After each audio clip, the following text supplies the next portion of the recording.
My fiancé brought his mistress to live in our home. I pretended to go on a business trip, quietly moved out, and 10 minutes later, I married another man. When he found out, he lost his mind with regret. Before I share exactly how I dismantled his entire existence, let me know where you are watching from in the comments below. Hit that like button and subscribe if you believe karma is best served ice cold. My name is Chloe and I am 35 years old. I stood frozen in the grand foyer of my home in the Buckhead neighborhood of Atlanta. The afternoon sun was streaming through the floor-to-ceiling windows, catching the dust motes stirred up by heavy work boots. I had designed every inch of this house, from the imported marble floors beneath my feet to the cascading crystal chandelier overhead. It was my absolute sanctuary. I had spent years quietly acquiring commercial real estate, flipping properties, and building an empire entirely behind the veil of anonymous corporate entities. But right now, my personal sanctuary felt like a crime scene. The heavy oak front door swung wide open. Jamal, my fiancé of 2 years, marched inside without so much as a glance in my direction. He was 38, wearing his tailored navy suit, barking orders at two movers who were struggling under the weight of an absurd amount of hot pink designer luggage. Right behind him walked Jasmine. She was 26, a junior analyst at Jamal's wealth management firm. I knew exactly who she was because I had seen her photo on the corporate website Jamal constantly bragged about. She stepped into my pristine foyer wearing oversized sunglasses and a smug expression that made the blood run cold in my veins. "Put those boxes in the master suite," Jamal ordered the movers, pointing up the sweeping glass staircase. "Carefully, those are fragile." I finally found my voice pushing past the initial shock that threatened to suffocate me. "Jamal, what exactly is going on here? Why are there movers in our house?" He finally stopped and looked at me. His expression was not apologetic or guilty. It was profoundly annoyed, as if I were a receptionist interrupting an important executive meeting. "Jasmine's apartment building had a massive plumbing failure this morning," he said casually, loosening his expensive silk tie.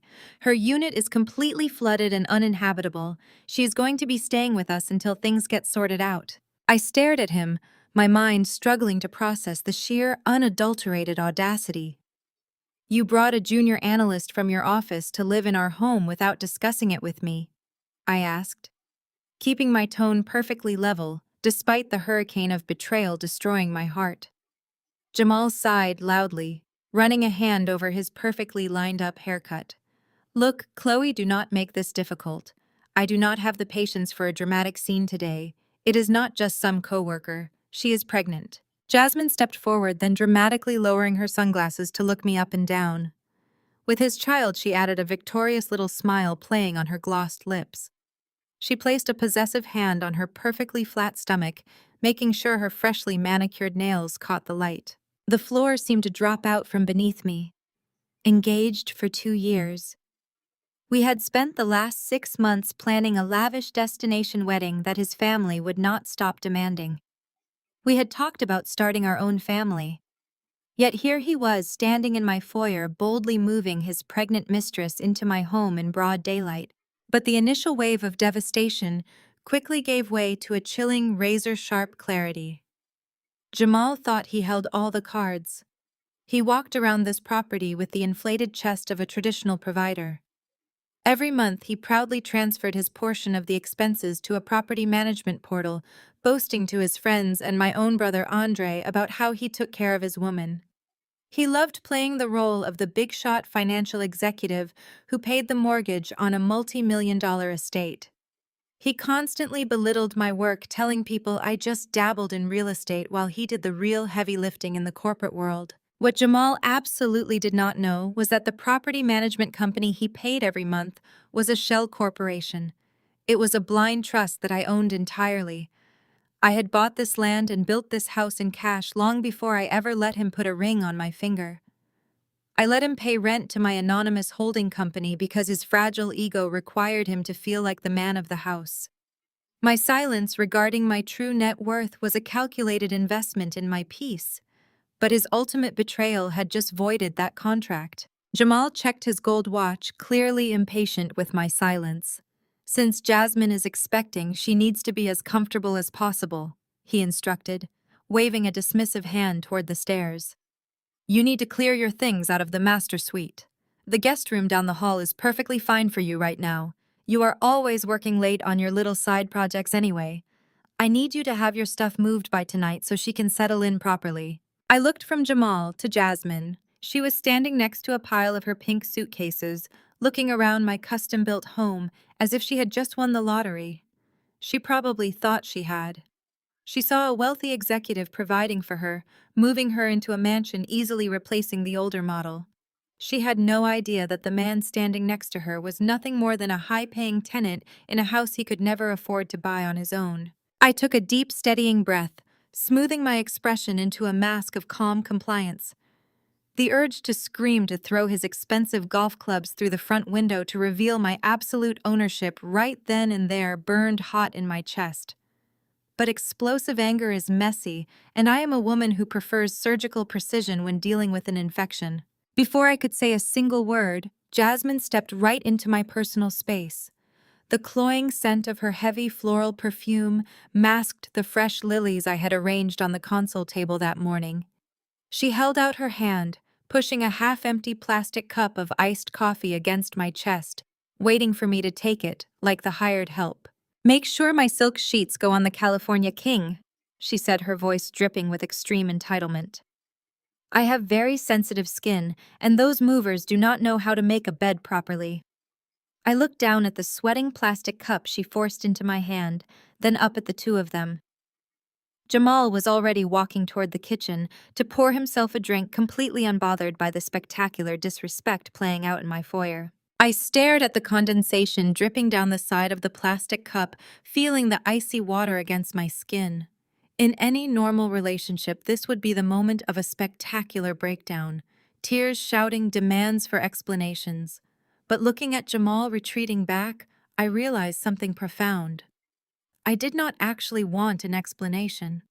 There were no words he could say that would justify bringing another woman carrying his child into the home we shared. His actions were a loud, undeniable declaration of my worth in his eyes. Jasmine tapped her foot impatiently on my imported marble floor. Well, she asked, gesturing toward the stairs. Are you going to move your things, or do I need to have Jamal bag them up for you? I offered her a polite, entirely hollow smile. I am so sorry for the delay, I said smoothly, stepping back and setting her trash on the edge of the table. I will get out of your way immediately. Please make yourself entirely at home. Her smug satisfaction was almost palpable as she turned and sauntered up the stairs, trailing behind the movers. She was claiming territory she thought belonged to her new provider. I walked quietly up the back staircase to my private dressing room. I bypassed the racks of designer clothing and the expensive jewelry Jamal had bought me to apologize for his previous late nights at the office. I pulled a single understated duffel bag from the top shelf. I packed my passport, my essential documents, and a few changes of clothes. I did not shed a single tear. My mind was already moving 10 steps ahead, visualizing the chessboard that Jamal did not even realize he was standing on. I zipped the bag closed and walked back downstairs.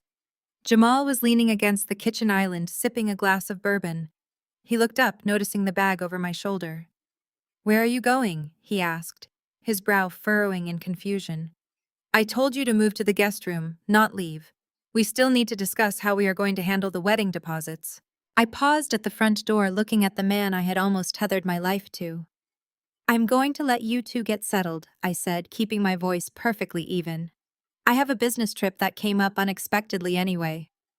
Before he could respond, I stepped out into the warm Atlanta afternoon and closed the heavy oak door behind me. My hand was resting on the brass handle of the heavy oak door when the sharp clinking of crystal echoed from the kitchen. I paused, letting the cool metal ground me. I had just told Jamal I was leaving to let them get settled, but the universe apparently decided I needed one more reminder of exactly why I was burning this bridge to ash. Sarah strolled into the grand foyer. She was my brother Andre's wife, a woman who had elevated marrying into a successful black family to a competitive sport. She wore a pristine tennis skirt and a smug expression, but what caught my attention was the glass in her hand.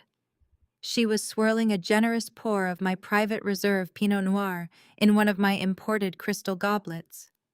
She took a slow sip, completely unbothered by the fact that she was drinking a bottle I had imported directly from a vineyard in France, a bottle she had no business opening. She looked at the designer duffel bag slung over my shoulder and sighed with exaggerated exhaustion. She shook her head, her blonde ponytail swinging perfectly into place.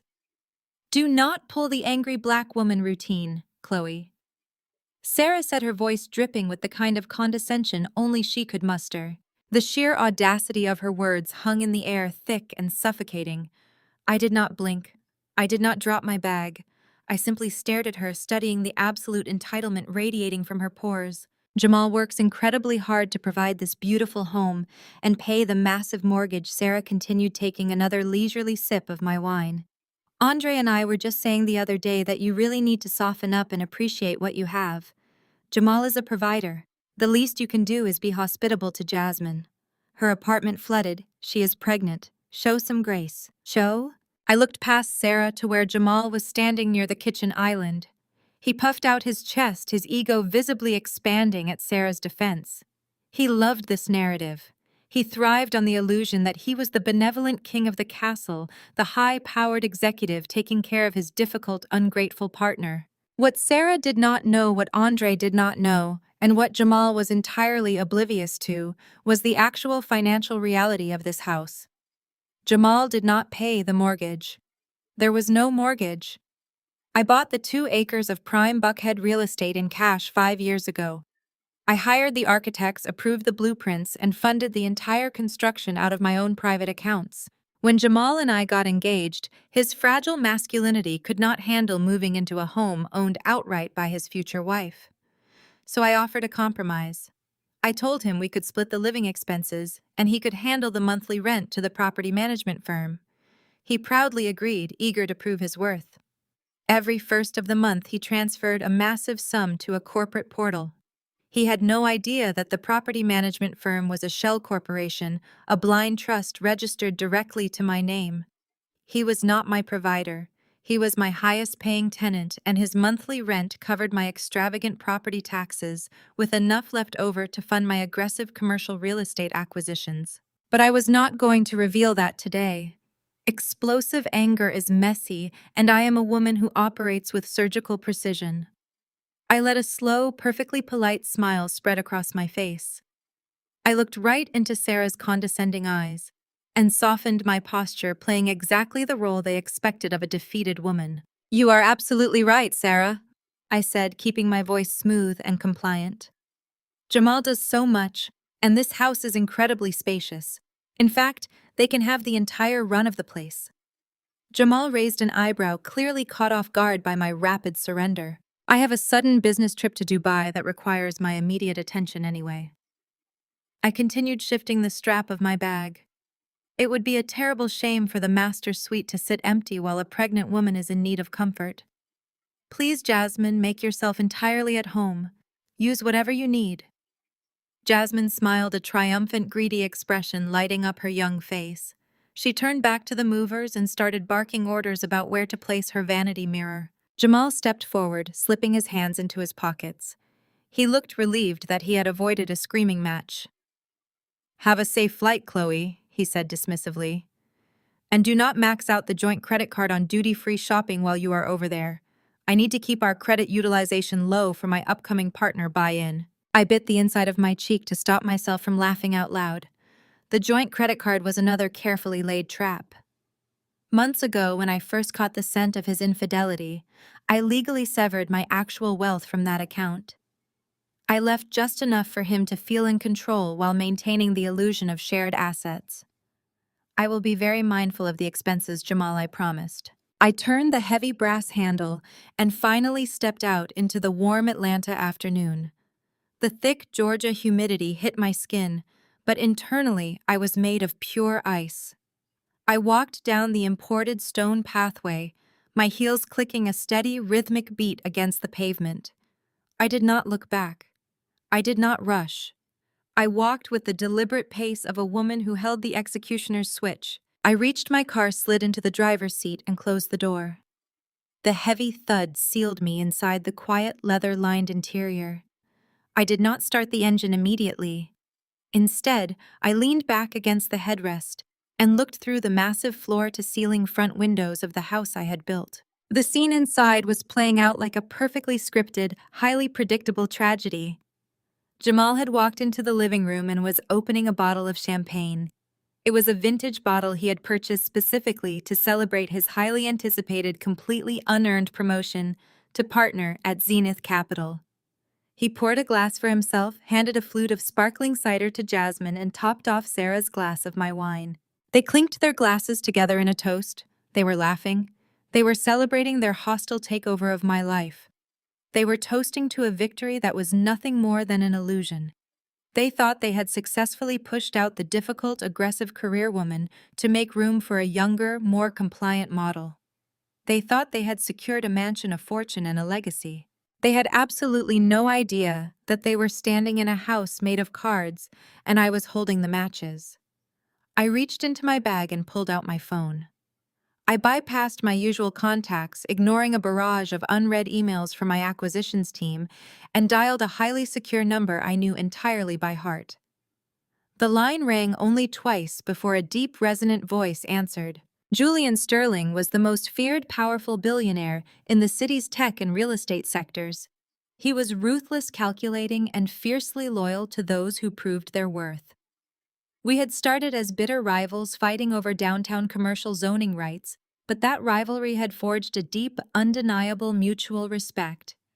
Julian was the only man in this city who looked at my ambition and saw an equal rather than a threat to his masculinity. He did not bother with pleasantries. He simply waited for me to speak. Julian.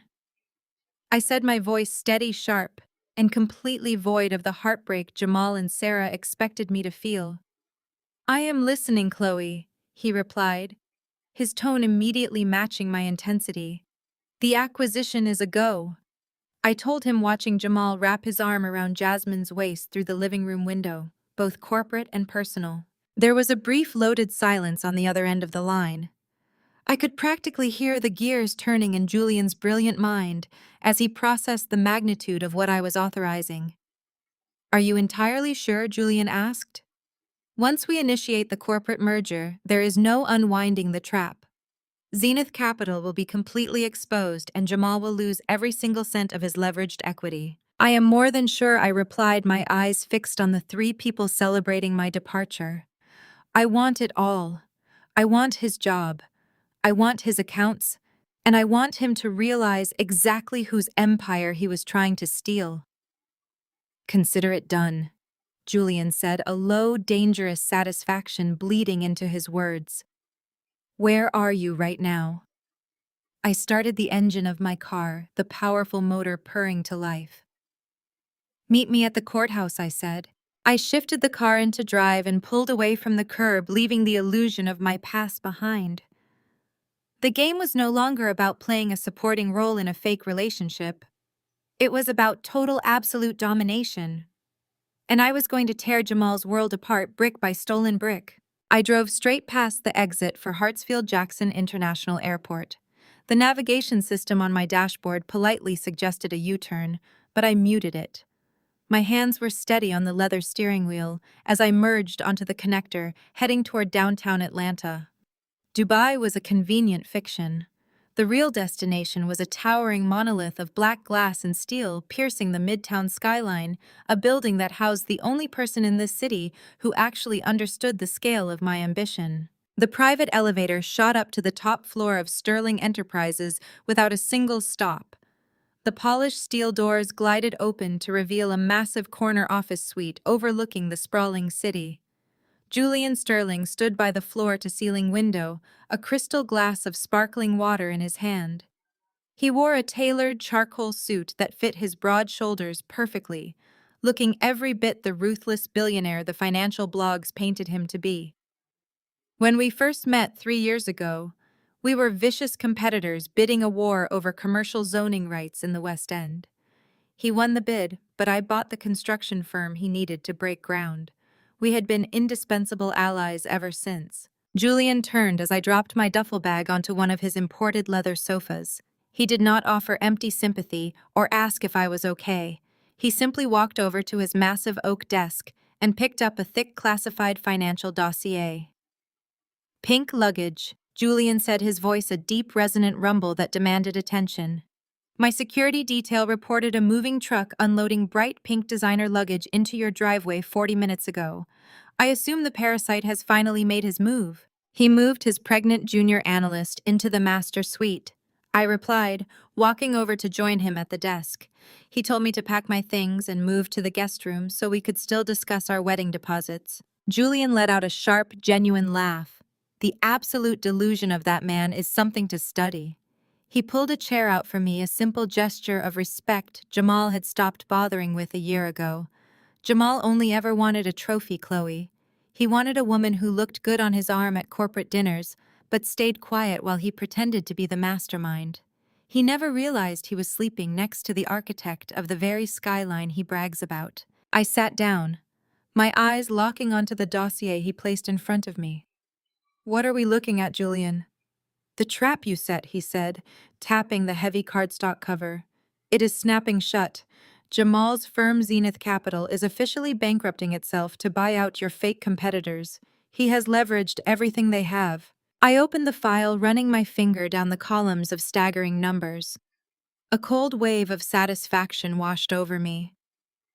For the past 2 years, Jamal had been sneaking into my home office late at night. He thought I was asleep. He thought I was just a modest real estate flipper playing with small residential properties. He would go through my discarded client lists, copy the contact information of my rejected leads, and present them to the board at Zenith Capital as his own brilliant acquisitions. He built his entire vice president title on the scraps I threw in the garbage. When I first caught him doing it, I did not confront him. I weaponized his theft. I set up 3 dummy corporations, stuffed them with toxic, highly leveraged commercial assets, and deliberately left the prospectuses right on my desk. Jamal took the bait instantly. He pitched the acquisitions to his CEO yesterday, Julian explained, leaning against the edge of the desk. Zenith Capital took out a massive bridge loan to buy all 3 dummy corporations, thinking they were acquiring prime real estate. They are acquiring $90 million of structured debt. When the market opens on Monday and the actual valuations hit their ledgers, Zenith will be completely insolvent. Jamal literally handed his own firm a financial grenade, pulled the pin, and asked for a promotion. I scanned the signature lines on the final page of the report. Jamal had personally guaranteed the acquisition bonus against his own future earnings. He was so desperate to secure his new partner title before his precious annual gala next week that he tied his entire existence to a sinking ship. "He thinks he is upgrading his life today," I said, looking up at Julian. "He thinks he can bring his mistress into the house I built, drain the accounts he thinks we share, and step into an executive partnership. He does not know I legally severed my assets from our joint accounts the day I found hotel charges on his credit report." Julian looked at me, his dark eyes entirely devoid of pity and full of terrifying calculating focus. "You are the most brilliant woman I have ever met, Chloe. It is a tragedy you wasted 2 years trying to shrink yourself to fit into his mediocre world." "I am done shrinking," I said, pushing the dossier aside. Julian stepped around the desk and opened the top drawer. He pulled out 2 separate documents bound in thick legal backing. He placed them gently on the desk between us, right next to each other. The first document was a corporate merger agreement. It detailed the absolute fusion of my holding company, C&J Holdings, with Sterling Enterprises. It was a move that would instantly make us the undisputed titans of the southeastern real estate market. The second document was a marriage certificate already signed by a private judge, waiting only for my signature and his. "This is not a business transaction," Julian said, his voice dropping an octave, carrying a weight that made the air in the room feel suddenly heavy. "I have wanted you since the day you outmaneuvered me on that zoning deal 3 years ago. I want a partner who challenges me, who builds with me, and who commands respect. We merge the empires, we take over the board at Zenith Capital, and we take everything Jamal has ever cared about." He reached into his tailored suit jacket and pulled out a small velvet box. He flipped it open to reveal a flawless 5-carat emerald-cut diamond ring. It caught the afternoon light, throwing sharp, brilliant prisms across the dark wood of his desk. Julian slid the two contracts across the desk toward me, placing a sleek gold pen right beside them. He looked me dead in the eyes, his intense gaze stripping away any lingering shadows of my past. Are we doing this, Chloe? I picked up the sleek gold pen resting on the polished oak desk. The metal was cool against my skin. I did not pause to weigh the emotional gravity of the situation, because I had spent the last 2 years drowning in it. Jamal had exhausted my capacity for sentimentality. As I pressed the nib to the heavy parchment of the corporate merger agreement, I felt a profound sense of liberation wash over me. My signature flowed seamlessly across the page, legally binding my anonymous real estate empire C&J Holdings with Sterling Enterprises. I slid the document back across the desk to Julian. He took the pen from my fingers, his hand deliberately brushing against mine, and added his own signature. In less than 60 seconds, we had just created the most formidable real estate conglomerate in the Southeast. Next came the marriage license. I pulled the state certificate toward me. Jamal had spent the last 6 months arguing with me over table linens and demanding a 500-person guest list to accommodate his fraternity brothers and distant cousins. He wanted a royal wedding funded by my secret accounts to validate his fragile ego. Julian did not need an audience. Julian just wanted me. I signed my name for the second time, officially stripping away the last vestige of the life I had planned with a parasite. Julian stood up and buttoned his tailored suit jacket. He walked over to the heavy double doors of his private boardroom and opened them wide. Judge Warren, a retired state Supreme Court justice whom Julian kept on retainer for discreet legal matters, was sitting at the long mahogany table. He was a man who understood the value of absolute silence and rapid efficiency. He stood up, adjusting his glasses, holding a leather-bound binder containing our vows. There were no elaborate floral arrangements. There were no string quartets playing classical music in the corner. There were no tearful family members giving me away. There was only the low hum of the city traffic far below us and the electric certainty vibrating in the air. We walked into the boardroom together. Julian did not offer me his arm like I was a fragile, terrified bride. He walked right beside me, our strides perfectly matched. Judge Warren began the legal proceedings immediately. The ceremony was entirely devoid of traditional romance, yet it was the most intimately romantic experience of my entire life. The words we repeated were legally binding contracts of supreme loyalty. Julian promised to protect our union, our massive assets, and our shared ruthless vision. I promised the exact same thing. I looked at the man standing across from me. Julian was powerful, unyielding, and completely terrifying to those who dared to cross him. But looking at me, his dark eyes held nothing but profound respect. He did not want to control my ambition, or tell me to soften my edge. He wanted to weaponize my brilliance right alongside his own. When it came time for the rings, Julian reached into his tailored pocket and pulled out a small velvet box. He flipped it open. The 5-carat emerald-cut diamond caught the ambient light of the boardroom, flashing with a brilliant, aggressive intensity. It was an architectural marvel of a stone, perfectly clear and completely stunning. It was not a delicate or modest ring. It was a loud declaration of absolute dominance. Julian took my left hand in his. His fingers were warm and heavily calloused from years of relentless work. He slid the thick platinum band onto my finger. It fit perfectly. He did not have to ask my ring size or guess my preferences. Julian paid attention to every single detail, unlike Jamal, who once bought me a cheap silver bracelet I was allergic to, because he could not be bothered to remember my severe nickel sensitivity. Judge Warren pronounced us husband and wife. Julian pulled me in close.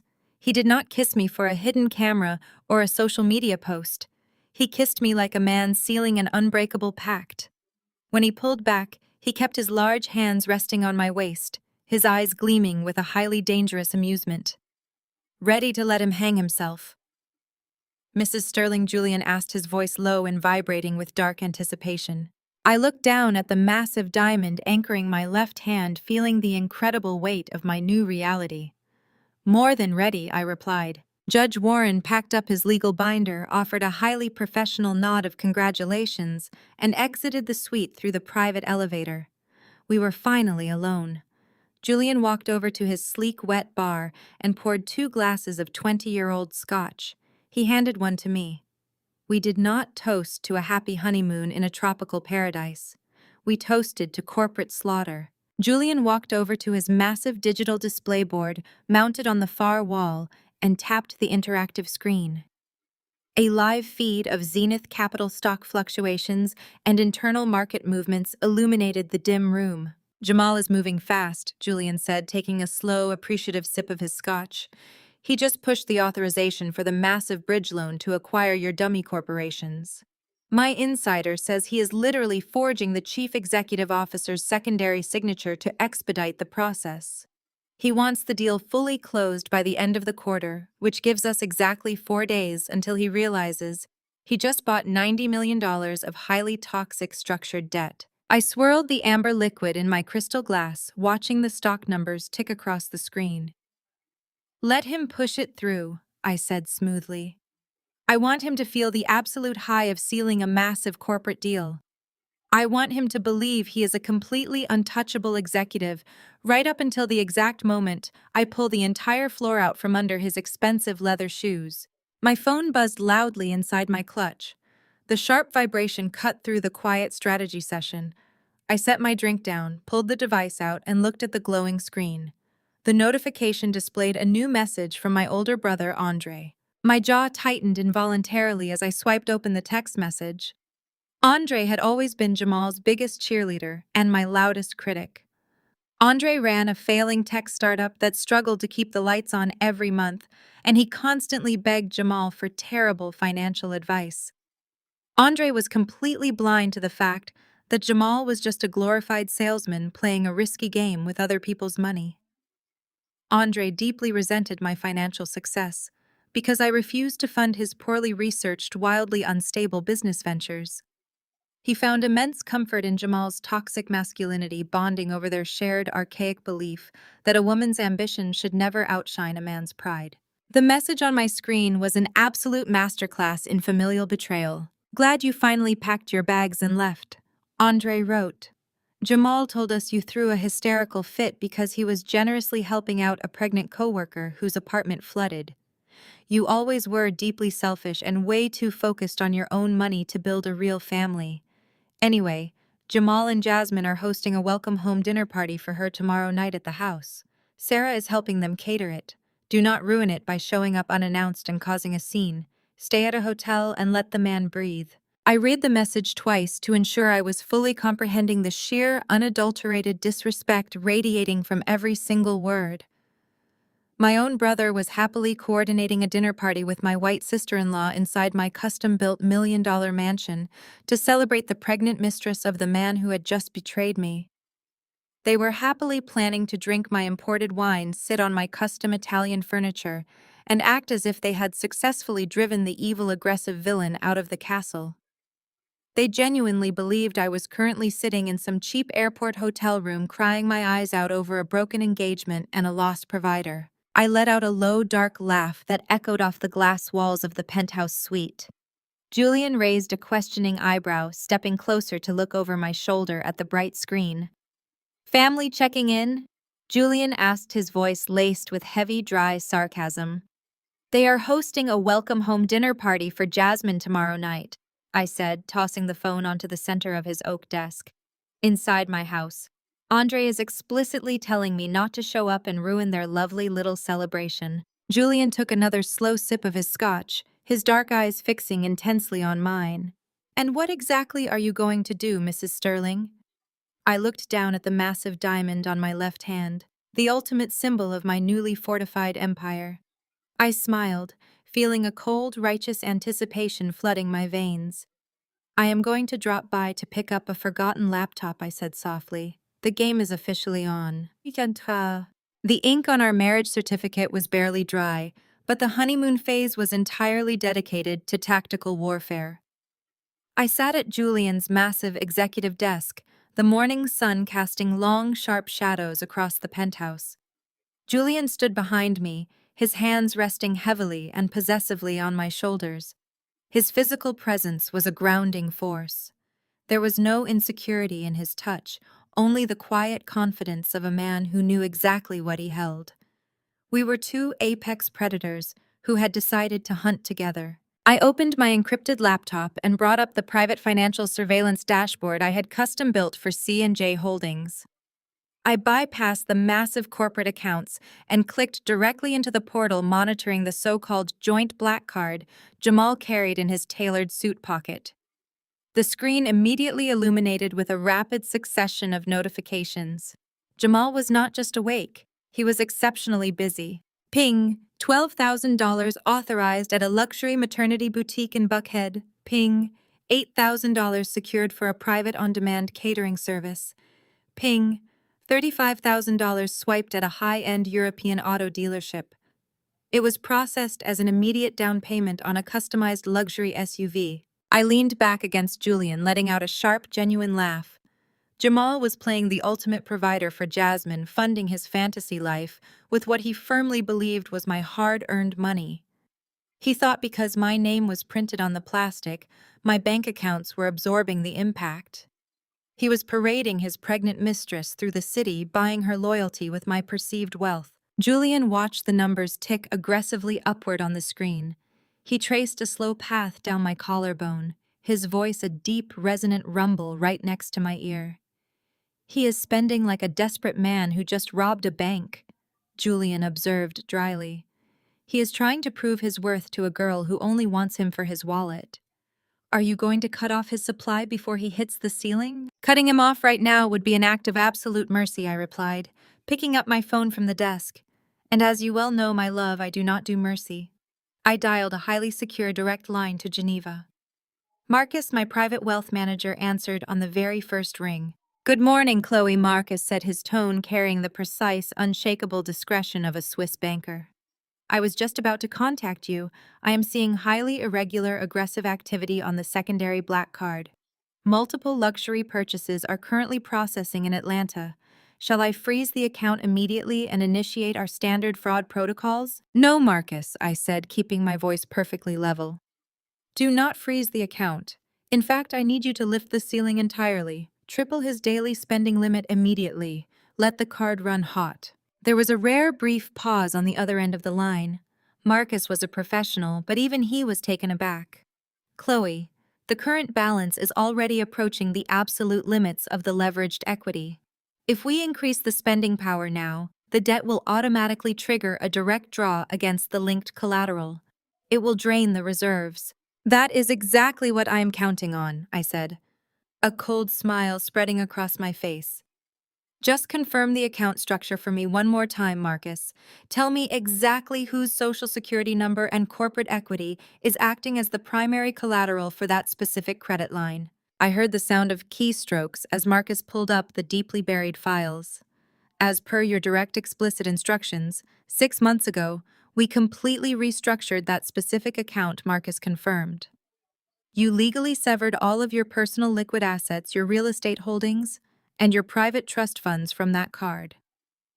The sole collateral backing that massive line of credit is Jamal's unvested equity at Zenith Capital and his personal future earnings.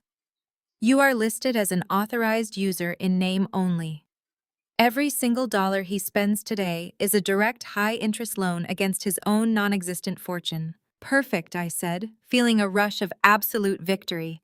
"Authorize the limit increase right now. Let him buy whatever his heart desires."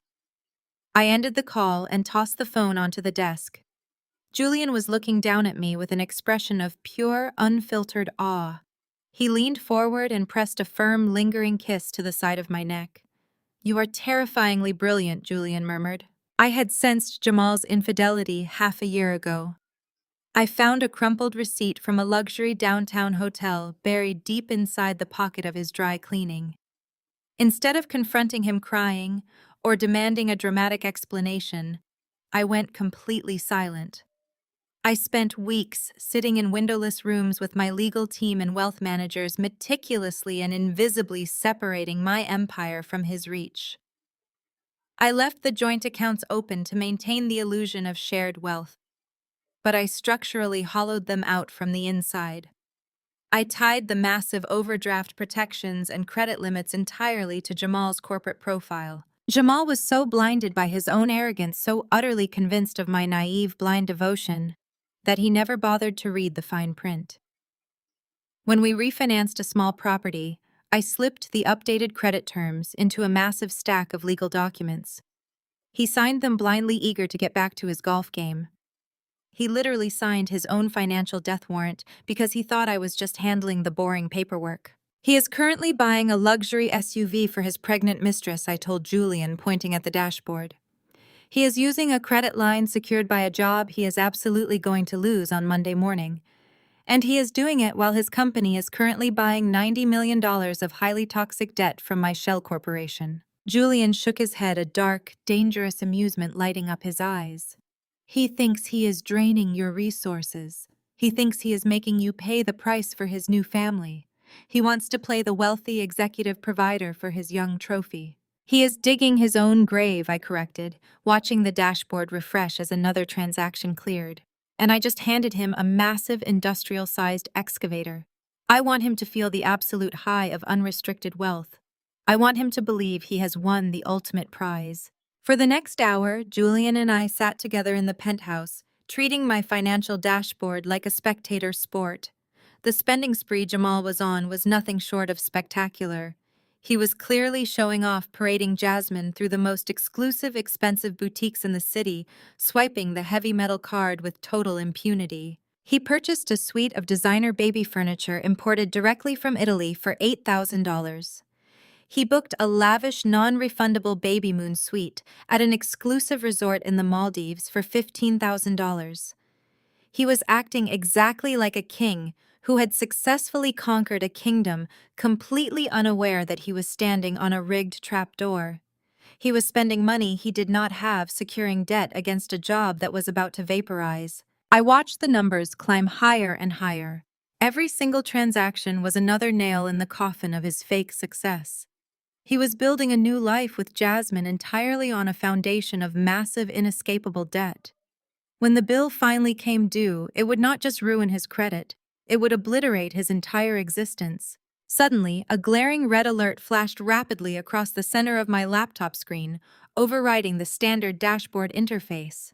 It was an urgent, high-priority notification from Marcus in Zurich.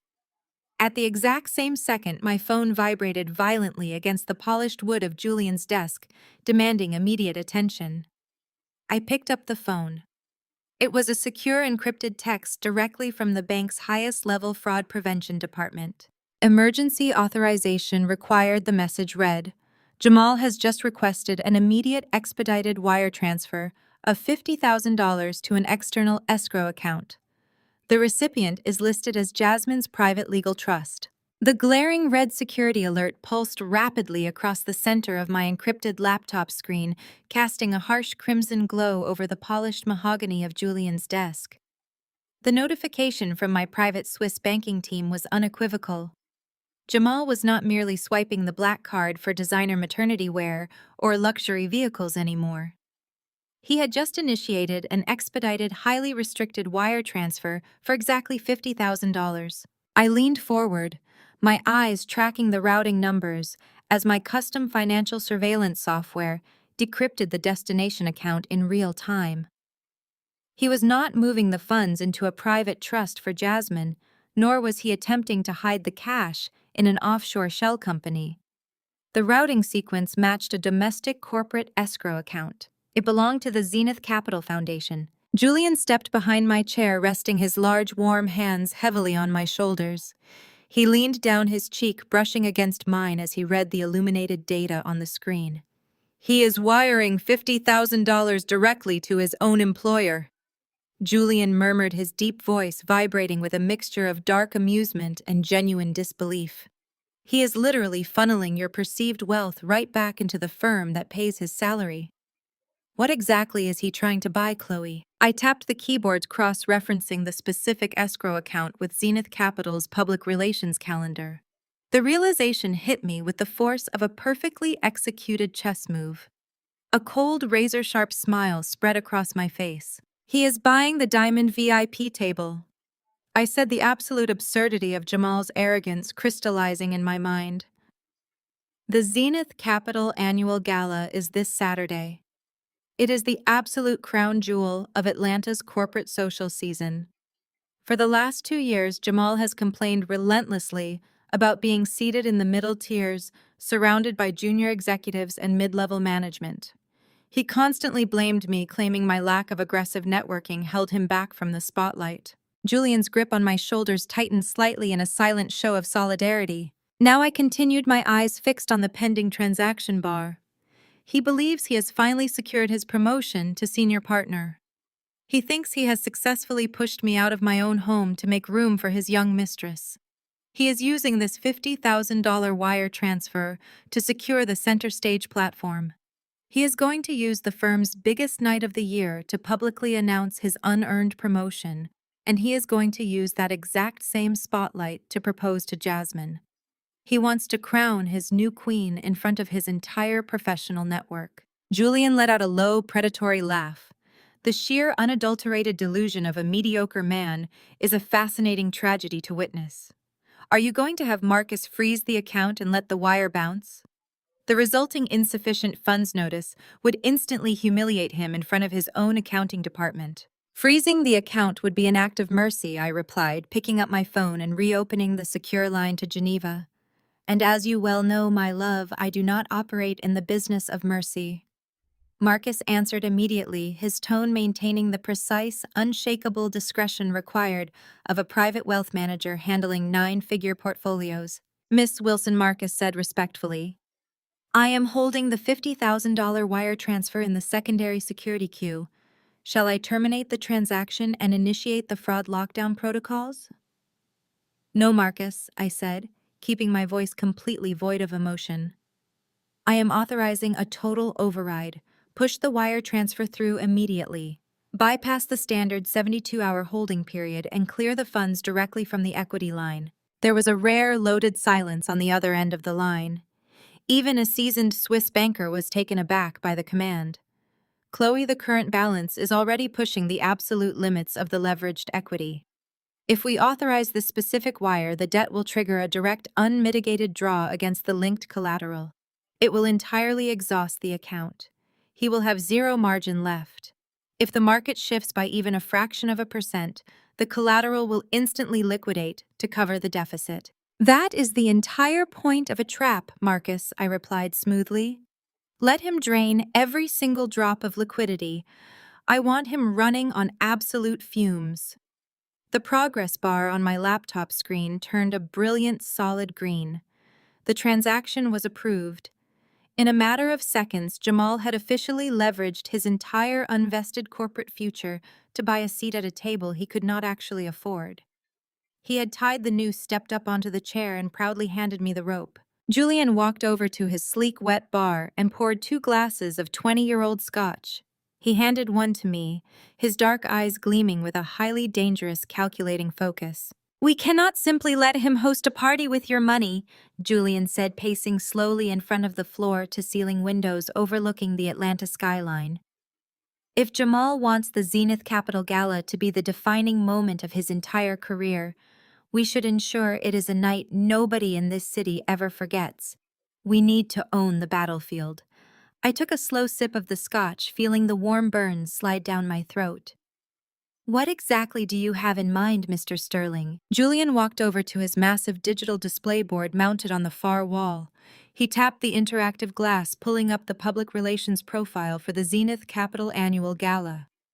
The event was heavily sponsored by the usual suspects of Atlanta Wealth Management, but the primary platinum sponsorship tier was still listed as vacant. The price tag was astronomical, designed specifically to deter anyone who did not operate with massive, unrestricted corporate budgets. Zenith Capital is currently bleeding cash, Julian explained, highlighting the blank sponsorship tier. Their CEO is desperate for an infusion of liquid capital to make their quarterly numbers look viable before their board meeting next week. He has absolutely no idea that his firm just purchased $90 million of highly toxic structured debt from your shell corporations. If a private holding company were to purchase the platinum sponsorship outright tonight, that holding company would not just get their corporate logo printed on the invitations.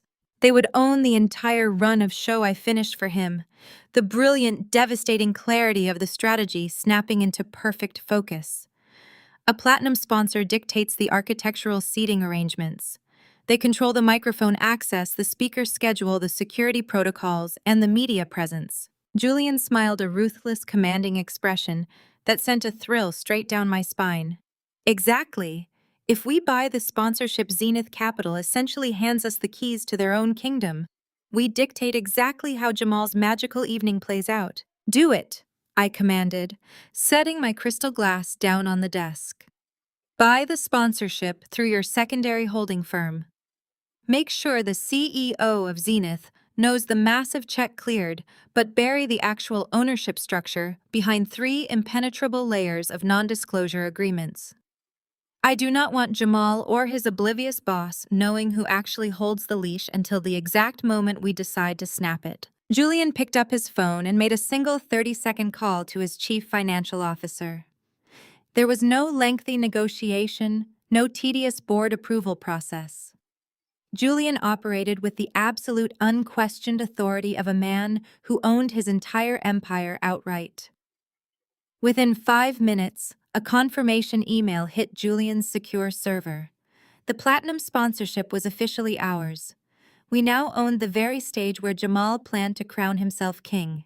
For the next 2 hours, Julian and I worked in seamless rapid-fire synchronization. We were 2 apex predators dissecting the anatomy of a kill. We requested the complete architectural blueprints of the Gala venue. We reviewed the catering contracts, the lighting cues, and the audio-visual setup. We were no longer just attending a corporate party. We were directing a highly orchestrated execution. The deeper we dug into the event files, the more of Jamal's absolute suffocating entitlement bled through the screen. The event coordinators had forwarded the preliminary schedules to Julian's firm for final sponsor approval. Jamal had been aggressively emailing the planning committee for weeks, demanding specific dramatic lighting cues for his table and insisting that a signature cocktail be served precisely during his primary toast. He was aggressively micromanaging a party funded by the very company he was currently bankrupting. He is so incredibly desperate for validation, I said, shaking my head as I scrolled through his demanding, arrogant emails. He used to do this to me. Before every single corporate dinner, he would stand in my dressing room and dictate exactly what I should wear. He told me to wear muted colors so I would not draw attention away from him. He wanted me to be a quiet, supportive shadow while he worked the room, claiming credit for my private financial connections. He truly believes he's the smartest, most capable man in any room he walks into. Julian stopped reviewing a lighting schematic and walked over to my chair. He placed his hands on the armrests, leaning down until we were perfectly eye level. He is a mediocre, insecure man who confused your strategic silence for weakness. Julian said, his voice entirely devoid of humor, vibrating with fierce protection. He wanted a shadow because he knew he could never survive your light. You are never standing in the background again, Chloe. From now on, you own the entire room. I looked into Julian's eyes, feeling the absolute unwavering power of our newly forged alliance. Jamal had only ever wanted a quiet trophy wife to prop up his fragile ego. Julian wanted a warlord to stand beside him and conquer the skyline. The contrast was staggering, and it fueled the icy fire burning in my chest. A soft chime interrupted the heavy silence in the penthouse. Julian's private secure email server had just received the final updated event dossier from the Zenith Capital Organizing Committee. Because Julian's holding company was now the primary financial backer of the entire night, we had absolute unfiltered access to every single detail of the event. Julian opened the file and began scrolling through the PDF attachments. He bypassed the menu selections and the floral arrangements, clicking directly into the security protocols and the finalized VIP seating charts. He stopped scrolling. A low, dark chuckle escaped his chest. He turned the massive monitor toward me. Julian handed me the VIP guest list for the gala. I scanned the meticulously organized spreadsheet. Jamal had listed himself as the absolute guest of honor, cementing his delusion of grandeur. Right beneath his name, he had listed Jasmine, boldly printing her title as the future Mrs. Sterling. But it was the second document that caught my attention. It was a heavily bolded security manifest. Jamal had explicitly weaponized the corporate security team against me, terrified that I would show up and shatter his illusion. He had put my name on the do not entry security list. The drive from Julian's Midtown penthouse to Buckhead took exactly 22 minutes. The leather seats of my car felt different tonight. They felt like a throne. The Atlanta skyline seemed to part for me as I navigated the evening traffic. I was no longer a woman playing a supporting role to a fragile ego. I was Mrs. Sterling.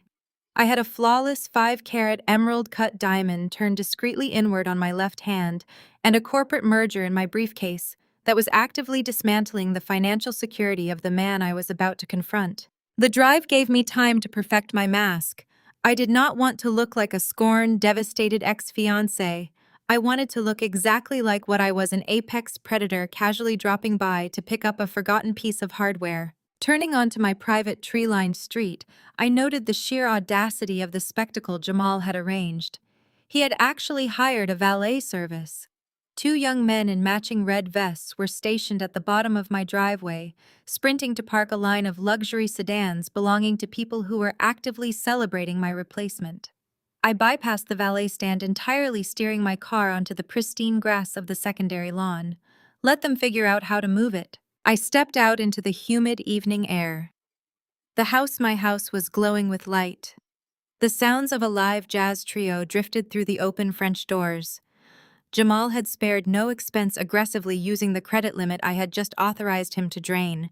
He was funding his own financial funeral with spectacular flair. I walked through the heavy oak front door without knocking. Why would I knock on a door I paid for in cash? The grand foyer was entirely transformed. Jasmine had clearly enlisted Sarah's help to erase any trace of my personal aesthetic. Hideous, towering floral arrangements of white roses and baby's breath dominated the console tables, exuding a cloying, overwhelmingly sweet scent that masked the smell of the imported wood. Waitstaff in crisp white shirts circulated with silver trays of expensive vintage champagne and caviar hors d'oeuvres. I slipped past the initial wave of guests moving silently down the vaulted hallway that bordered the main dining room.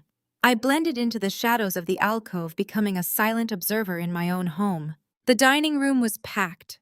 Jamal's fraternity brothers, a few junior executives from Zenith Capital who still thought Jamal was a rising star, and my own treacherous family members filled the space. At the center of it all stood Jasmine.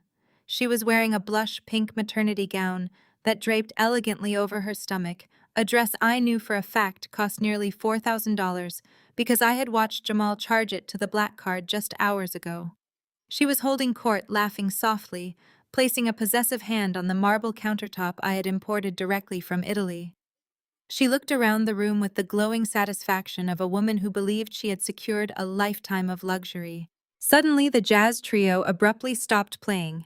The sharp clinking of a silver spoon against crystal echoed through the room, cutting through the low hum of conversation. My older brother, Andre, stood at the head of my custom dining table. He adjusted his tailored jacket, looking incredibly pleased with himself. He held his glass high, demanding the attention of the room. I leaned against the cool wall of the hallway, crossing my arms, waiting for the performance to begin. "If I could have everyone's attention," Andre boomed, his voice carrying easily over the quieted crowd. "We are all here tonight to celebrate new beginnings, to celebrate true family." He turned his gaze toward Jamal, who was standing beside Jasmine with his chest puffed out in total arrogant pride. Andre smiled, deploying the exact same sycophantic expression he usually reserved for men he desperately wanted to borrow money from. Andre ran a failing tech startup that struggled to keep the lights on, and he constantly begged Jamal for terrible financial advice. He resented my wealth because I refused to fund his unstable ventures, and he found immense comfort in Jamal's toxic masculinity. Jamal, brother, you have been a rock. Andre continued, projecting his own profound insecurities onto the room. You have been a provider in every sense of the word. You built this beautiful home, you take care of your people, and honestly, it is about time you got exactly what you deserve. Andre raised his glass a fraction higher, a cruel, satisfied smirk crossing his face. Finally, a woman who respects you, man. Chloe was always too busy chasing pennies to be a real wife. A low murmur of agreement rippled through the crowd. A few of Jamal's friends chuckled knowingly, raising their glasses in solidarity. Then, standing right next to Andre, his wife Sarah eagerly chimed in. She took a delicate sip of champagne, her eyes sweeping over Jasmine's expensive gown with absolute approval. Jasmine just has so much more class, Sarah announced, making sure her voice carried all the way to the back of the room. Chloe's hustle was always so aggressive. It is so refreshing to see a woman who knows how to let a man lead. I stood in the shadows of the hallway, letting the sheer, unadulterated toxicity of their words wash over me. The irony was so potent, it was almost intoxicating. Chasing pennies. I had bought the floor Andre was currently standing on. I had built the walls currently echoing his blatant disrespect. Aggressive. I was aggressive enough to secure $1 billion merger while they were busy arguing over seating charts. I watched Jamal pull Jasmine closer, kissing her temples, soaking in the validation he so desperately craved. He looked at my brother with genuine gratitude, completely blind to the reality that Andre was cheering for a man who was mathematically bankrupt. I uncrossed my arms. I did not storm into the room. I did not scream, throw a glass, or demand an apology. I simply stepped out of the shadows of the alcove and into the soft, warm light of the dining room perimeter. My heels clicked against the hardwood floor, a slow, deliberate rhythm that instantly caught the attention of a waiter standing nearby. He froze a tray of crab cakes, trembling in his hands. The silence rippled outward from him, spreading through the room like a sudden violent drop in atmospheric pressure. Conversations died in mid-sentence. Glasses stopped mid-air. It took Jamal exactly 4 seconds to realize the energy in the room had shifted. He turned his head, his arrogant smile still plastered across his face, and his eyes locked onto mine. The blood drained from his cheeks so rapidly it was almost comical. The smug satisfaction evaporated, replaced instantly by a flare of entitled defensive rage. He let go of Jasmine's waist, his hands balling into fists at his sides. He did not look guilty or ashamed. He looked furious that the woman he had discarded was refusing to stay in the shadows where she belonged. He marched across the dining room, his heavy footsteps echoing in the sudden suffocating quiet. The crowd parted for him, watching the impending collision with breathless anticipation. Andre lowered his glass, his smug smile faltering as I maintained absolute eye contact with him. Sarah took a step back, suddenly looking incredibly interested in the floorboards. Jamal stopped 2 feet in front of me, invading my personal space. His jaw was clenched, his eyes dark with anger. "What the hell are you doing here?" Jamal demanded, his voice a harsh, aggressive hiss designed to intimidate me into submission. "Why are you ruining our celebration?" I let my shoulders slump, deliberately shedding the razor-sharp posture I had carried just moments before. I dropped my gaze, fixing my eyes firmly on the polished tips of Jamal's expensive Italian leather loafers. I knew exactly how to play this. Jamal was a man who fed entirely on superiority. If I fought back, he would escalate to save face in front of his audience. If I submitted, his ego would inflate so massively, he would become completely blind to his surroundings. "I am so sorry, Jamal," I whispered, injecting a slight, pathetic tremble into my voice. "I really did not mean to intrude on your night. I just needed my laptop from the home office. I need to update my resume." The absolute silence in the dining room gave way to a collective muffled scoff. The narrative I had just handed them fit perfectly into the delusion they had spent the entire evening building.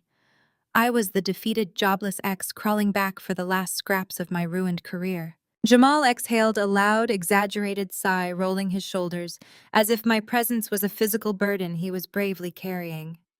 He looked back at Jasmine, who was smirking from the center of the room, and gave her a reassuring nod. "You always were incredibly disorganized, Chloe," Jamal said, his voice carrying the patronizing tone of a disappointed parent. "Make it quick. Grab your computer and leave. And next time use the service entrance by the garage. Jasmine should not have to deal with this kind of stress in her condition. I will be very fast, I promised, keeping my head bowed. I stepped around him, navigating the perimeter of the room like a ghost. I could feel the burning weight of 24 judgmental stares tracking my every movement. Sarah let out a dramatic, theatrical sigh of relief as I passed by, leaning closer to Jasmine to whisper something undoubtedly cruel. I walked into the home office, closing the heavy glass doors behind me. The space was completely dark, illuminated only by the ambient light bleeding in from the hallway. I did not turn on the overhead lights. I walked straight to the custom mahogany desk I had commissioned from a local artisan, grabbed my silver laptop, and slid it into my designer bag. Then I reached into the hidden zippered compartment of my clutch. I pulled out a small matte black disc no larger than a standard coin. It was a military-grade, hypersensitive audio transmitter. Julian had handed it to me right before I left the penthouse, his dark eyes gleaming with absolute wicked approval. I slipped the tiny device into the palm of my hand, curling my fingers tightly around it. I opened the office doors and walked back toward the grand foyer. To reach the front door, I had to pass directly behind the massive 12-foot oak dining table where Jamal and Andre were currently standing. As I approached the center of the room, I deliberately adjusted the strap of my heavy duffel bag. With a calculated, practiced clumsiness, I let my car keys slip from my grasp. The heavy metal keys clattered loudly against the imported hardwood floor, landing right beneath the edge of the dining table. "Oh, I am so clumsy," I muttered, dropping to one knee before anyone could react. I reached under the table to grab my keys. With my other hand, I pressed the magnetic backing of the audio transmitter firmly against the underside of the thick oak wood. It locked into place with a completely silent, imperceptible click. I stood back up, clutching my keys, my face a mask of flustered embarrassment. I offered one final pathetic nod to the room. "I am leaving now," I said softly. "Congratulations again, Jamal." I turned and walked out the heavy front doors, pulling them shut behind me. The heavy humidity of the Atlanta night hit my skin, but I felt nothing but pure, unadulterated adrenaline. I ignored the confused looks of the valet drivers as I marched across the manicured grass to my car. I slid into the driver's seat and immediately locked the doors. The thick, soundproof glass of the vehicle instantly muted the outside world. I did not start the engine. Instead, I pulled out my phone and opened a highly encrypted application Julian had installed earlier that afternoon. I tapped the sync icon. A green light flashed across the screen, indicating a perfect secure connection. Suddenly, the interior of my car was filled with the crystal-clear, high-definition audio of my own dining room. The hidden microphone was so sensitive I could hear the faint clinking of ice cubes against crystal glasses and the soft, rhythmic brushing of the jazz drummer's snare. I leaned back against the leather headrest, crossed my arms, and listened. "I cannot believe she actually showed her face." Sarah's voice rang out sharp and dripping with absolute disdain. "She has zero pride." Coming through the front door to grab a laptop. "She is pathetic." "You handled that perfectly, man," Andre said, his voice booming near the microphone. "You put your foot down. You showed her exactly who is in charge of this house. Did you see her face? She looked completely destroyed." Jamal let out a deep, arrogant laugh. It was a sound that used to make me question my own sanity, but tonight it was the sweetest music I had ever heard. "She is probably going to spend the night crying in the parking lot of some cheap motel," Jamal boasted to his audience. "Let her cry. She needed a reality check. She thought her little marketing job made her a big shot, but now she has nothing. No job, no husband, no house." I smiled in the darkness of my car. The clinking of glasses resumed. The conversation shifted to the upcoming Zenith Capital Annual Gala. I listened as Jasmine loudly complained about her maternity dress fitting, demanding that Jamal secure a private styling suite for her before Saturday. "Do not worry about the gala, baby," Jamal told her, his voice dripping with false confidence. "I wired the $50,000 to the firm today. We have the Diamond VIP table locked down. It is going to be the perfect night. I am making partner." We have the best seats in the house, and the whole city is going to know I am the top earner at Zenith. I tapped my perfectly manicured fingernails against the steering wheel, thoroughly enjoying the sound of a man eagerly wrapping a rope around his own neck. He truly believed he had purchased a throne. He had no idea his $50,000 wire had simply passed through his account on its way to Julian's holding company, the very company that now owned the entire event. Andre spoke up again, his tone shifting into a conspiratorial, hushed register that the microphone picked up flawlessly. "What is the actual plan with Chloe?" Andre asked, his voice thick with malicious curiosity. "Are you really going to let her stay in the guest room after you get married? Sarah does not want her around the house if we are coming over for weekend barbecues. She brings down the entire vibe." Jamal chuckled, a dark, venomous sound. "She thinks she is so smart hiding in the guest room," Jamal said, his voice dripping with pure arrogance. "But once I make partner next week and secure my new contract, I am kicking her out for good. I am packing up the rest of her cheap clothes and throwing them on the street." "But what about the property rights?" Andre asked, sounding slightly hesitant. "She has been living here since it was built. Does she have a legal claim to the house? I do not want you dealing with a messy squatter situation." Jamal's laughter echoed through the speaker of my phone, loud and entirely unbothered. "She has absolutely zero claim to this property," Andre Jamal said, his tone turning incredibly smug. "She thinks she has a right to be here because she split the bills with me, but the woman is a complete financial idiot. I actually pulled the county tax records last month to double-check the property lines for the new pool house Jasmine wants." Jamal paused for dramatic effect, clearly loving the sound of his own voice. "Chloe does not even know her own name is not on the house deed," Jamal announced triumphantly. "The entire estate is owned outright by some massive corporate holding company. She is just a tenant. I am paying the rent. I can legally evict her with a 30-day notice the second I want her gone." I sat frozen in the driver's seat for exactly 3 seconds. Then I threw my head back and laughed out loud. The sound filled the quiet interior of my car, bright, sharp, and completely unrestrained. I laughed until my ribs ached and tears pricked the corners of my eyes. Jamal was a man who prided himself on his financial literacy. He walked through life with the inflated chest of a corporate titan. Yet he had pulled the tax records, stared directly at the legal ownership documents of a multi-million-dollar estate, and completely failed to comprehend the reality of what he was looking at. He was absolutely right. My personal name was not on the deed to the house. The deed belonged entirely to C&J Holdings. It was my anonymous limited liability company, the exact same company I had just legally merged with Julian Sterling's billionaire empire. Jamal thought he had outsmarted a clueless woman by discovering a corporate landlord. He had absolutely no idea that the corporate landlord he was plotting to use for my eviction was the very woman he had just insulted. I reached for the gear shift and pulled the car into drive. I did not turn off the audio feed. I let the sound of their arrogant, ignorant celebration play through my speakers as I drove off the manicured grass and onto the dark street. Jamal wanted to play games with property rights and corporate leverage. He wanted to use the Zenith Capital Gala to announce his absolute victory to the entire city of Atlanta. I pressed my foot down on the accelerator, speeding toward Julian's penthouse. The game was no longer just on. It was completely rigged, and I was holding the absolute winning hand. Saturday evening arrived with the heavy electric anticipation of an impending storm. The grand ballroom of the St. Regis Hotel had been completely transformed into a temple of corporate worship.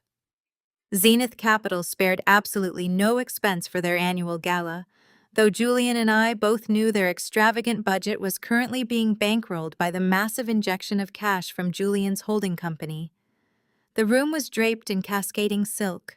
Massive crystal chandeliers cast a brilliant fractured light over a sea of white linen tables, towering ice sculptures, and floral arrangements consisting entirely of imported black orchids. I did not walk through the front doors to mingle with the guests. I stood high above the ballroom floor inside the hotel's secure audio-visual control suite. Julian stood right beside me, looking devastatingly sharp in a bespoke black tuxedo that fit his broad shoulders with lethal precision.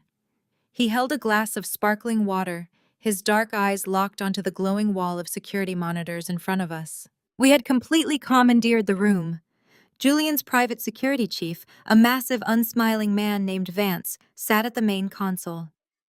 Because Julian's holding company had purchased the platinum sponsorship, Vance possessed absolute unrestricted access to every single camera, microphone, and security feed in the entire building. We were not just attending the party, we were directing it. Screen 4 illuminated with a sudden flurry of activity at the main entrance. I leaned closer to the glass monitor, a cold, predatory smile curving my lips. Jamal had arrived. He strutted into the ballroom looking like a man who had already conquered the world. He was wearing a custom-tailored midnight blue velvet tuxedo that I knew for an absolute fact had been charged to the black card just 48 hours ago. He adjusted his lapels, puffing out his chest as he surveyed the room. He believed he was the most important asset Zenith Capital possessed. Clinging tightly to his left arm was Jasmine. She wore a shimmering floor-length silver gown that hugged her pregnancy tightly. But the most prominent feature of her entire ensemble was the massive, aggressive diamond ring anchoring her left hand. It caught the light of the chandeliers flashing brightly for everyone to see. She held her hand up high, deliberately resting it against Jamal's chest, so the stone was impossible to miss. They looked like royalty. They looked rich, secure, and entirely untouchable. I looked at the diamond on her finger and felt a rush of pure, unadulterated satisfaction. I knew the exact mathematical equation of that ring. It was not a symbol of love or financial stability. It was a beacon of catastrophic high-interest debt secured against a job Jamal was about to lose. Every single time that diamond caught the light, it signaled another $1,000 in compounding interest that Jamal could never hope to repay. "Look at him," Julian murmured, his voice a low, dark rumble beside me. "He is walking like a man who owns the building. He has absolutely no idea the floor beneath his expensive shoes belongs entirely to us." "Switch to camera 2, Vance," I commanded, keeping my eyes on the screens. "Pick up the audio from the perimeter tables." Vance tapped a sequence on the keyboard, and the high-definition audio feed flooded the control room. The clinking of crystal champagne flutes and the low hum of corporate networking filled the air. Camera 2 zoomed in on the bar area, perfectly framing the two biggest parasites in my life. My brother Andre and his wife Sarah were aggressively hovering around Jamal's orbit. They were desperate to soak up the fake prestige Jamal was projecting. Andre was wearing a suit that was slightly too tight across the shoulders, eagerly cornering junior executives and aggressively shoving his cheap business cards into their hands. He was using Jamal's name to force conversations, loudly introducing himself as the future brother-in-law of Zenith's top earner. Sarah was standing by the champagne tower holding a crystal flute and looking down her nose at the administrative staff. She wore a smug, superior expression, acting as if she had personally funded the entire gala. The parabolic microphone locked onto Andre as he grabbed Jamal by the shoulder, pulling him into a loud, boisterous embrace. "You look like $1,000,000, man!" Andre boomed, his voice echoing clearly through our control room speakers. "This is your night. Everyone in this room knows you are the only reason this firm is still turning a profit. I just told the vice president of acquisitions that once you make partner next week, they need to let you restructure the entire tech portfolio. I told him my startup is ready to partner with you as soon as you have the authority to sign the checks." Jamal laughed, soaking up the sycophantic praise like a sponge. He clapped Andre on the back, completely oblivious to the fact that Andre was actively trying to leech off a promotion that did not exist. "It is a done deal," Andre Jamal boasted, his voice loud enough to ensure the surrounding executives could hear him. "Richard basically told me the paperwork is just a formality at this point. I brought in record numbers this quarter. They cannot afford to lose me. And once I have that partner equity locked in, we are going to talk about funding your tech venture. We keep it in the family now."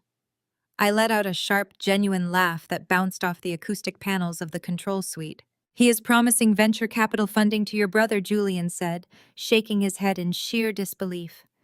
"He is spending imaginary money from a promotion he does not have using a credit line secured by a bank he does not control. The level of delusion is almost architectural. It is a masterpiece of stupidity." "It gets better," I replied, pointing to screen 3. Look who just walked up to him. Richard Sterling. No relation to Julian, was the chief executive officer of Zenith Capital. He was a tall, silver-haired man who carried the heavy, exhausted posture of an executive actively trying to hide a massive corporate hemorrhage. Richard approached Jamal's circle with a tight, practiced smile. Jamal immediately abandoned Andre, stepping forward to intercept his boss. Jamal puffed his chest out even further, throwing his arm around Jasmine's waist to present her to the CEO. Richard, great to see you, Jamal said smoothly, projecting the aura of a confident peer rather than a subordinate. Beautiful setup tonight. I wanted to formally introduce you to my fiancée, Jasmine. We are celebrating a lot of new beginnings this evening. Richard offered a polite, strained nod. Congratulations, Jamal. Jasmine, a pleasure. It is certainly a big night for the firm. We have some major announcements regarding our new financial backing. Absolutely, Jamal replied, completely missing the tension in his boss's voice. And I am ready to step up, Richard. You know my numbers. You know what I bring to the table. When we do the toasts later tonight, I have a few words prepared about the future of my division. Richard's smile tightened significantly. We have a very strict run of show tonight, Jamal. The platinum sponsor holds the floor. But I appreciate your enthusiasm. Enjoy the champagne. Richard quickly excused himself, practically fleeing from Jamal's aggressive ambition. Jamal did not register the dismissal. He simply turned back to Jasmine and Andre, smiling like a king who had just been paid tribute. He thinks the CEO is just being coy about the promotion, I observed, watching Jamal confidently sip his drink. He thinks his $50,000 wire transfer bought him the right to stand on that stage and take credit for the firm's survival. Julian checked his heavy platinum watch. It is 8 o'clock, Chloe. The cocktail hour is officially over. It is time to seat the room. I looked at Vance and gave him a single sharp nod.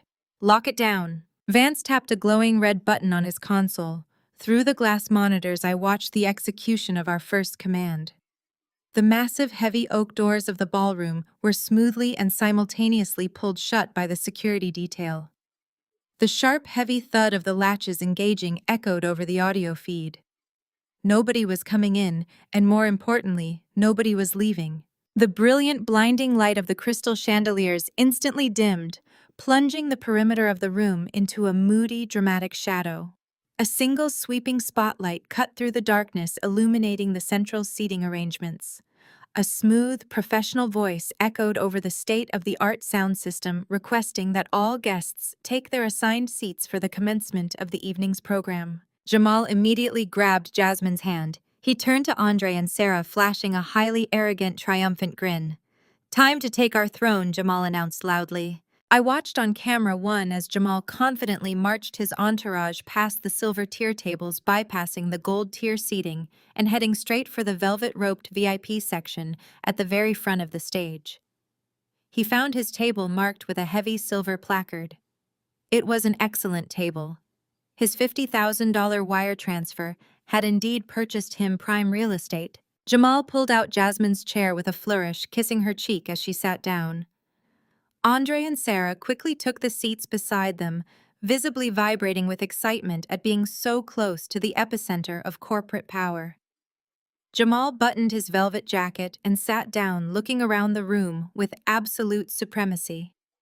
But as Jamal settled into his chair and surveyed the room, his eyes suddenly stopped moving.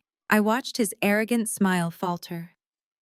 The confident set of his shoulders dropped a fraction of an inch. His brow furrowed in deep, genuine confusion. He was looking directly at the very center of the ballroom, right at the foot of the main stage. There, elevated slightly above every other table in the room, sat the platinum VIP table. It was not covered in white linen like the others. It was draped in heavy, dramatic black velvet. It was surrounded by a dedicated, tight perimeter of unsmiling security guards.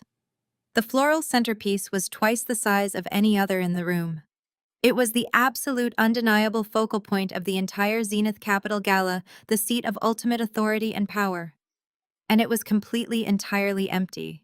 The heavy, solid brass handles of the St. Regis Grand Ballroom doors were pulled open by our private security detail with a resounding heavy thud that reverberated through the acoustic paneling of the massive space. The Zenith Capital annual gala was notorious throughout Atlanta for its suffocating excess, a temple of corporate worship designed to make mid-level executives feel like titans of industry. The room was draped in cascading silk, and towering ice sculptures flanked a sea of white linen tables. A live orchestra was playing a smooth, upbeat tempo in the corner, providing the soundtrack for the relentless networking of 500 desperate financial climbers. As the door swung wide, the orchestrated perfection of the evening shattered. The orchestra missed a beat, the lead violinist faltering into a discordant hiss before dropping out entirely. The sudden absolute silence in the room was deafening. It was a complete vacuum of sound that sucked the breath from hundreds of corporate lungs. The main sweeping spotlight previously fixed on the inexplicably vacant Platinum 5 wine P table at the front of the room snapped aggressively to the rear entrance. I stepped directly into the blinding beam of light. The room went dead silent. I was not wearing the muted conservative colors Jamal had always forced upon me to ensure I blended into the background. I made my entrance wearing a breathtaking $25,000 haute couture gown. It was an architectural marvel constructed of liquid midnight silk, featuring a plunging back and a structured bodice that demanded total uncompromising attention. I raised my left hand slightly to adjust the sheer fabric draping my shoulder, allowing the spotlight to catch the flawless 5-carat emerald-cut diamond on my finger. The stone did not just sparkle, it threw blinding prismatic daggers of light across the walls of the ballroom, aggressively announcing its presence to the silent crowd. I was not walking alone. My right hand was tucked firmly around the arm of Julian Sterling. Julian was not just wealthy. He was the most feared, powerful billionaire in the city's tech and real estate sector. He moved with the terrifying, predatory grace of a man who routinely dismantled monopolies and liquidated corporate empires before his morning coffee. The tailored lines of his bespoke black tuxedo accentuated his broad shoulders, and his dark, unyielding eyes swept over the room, assessing the 500 guests not as peers, but as subjects. We began our descent down the center aisle. The plush red carpet felt like a runway paved exclusively for our ascension.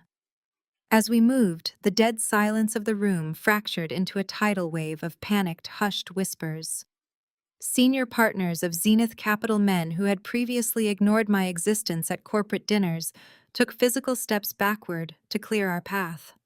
I watched their eyes dart from my face to Julian's, their expressions morphing from confusion to outright terror as they recognized the corporate kingmaker walking beside me.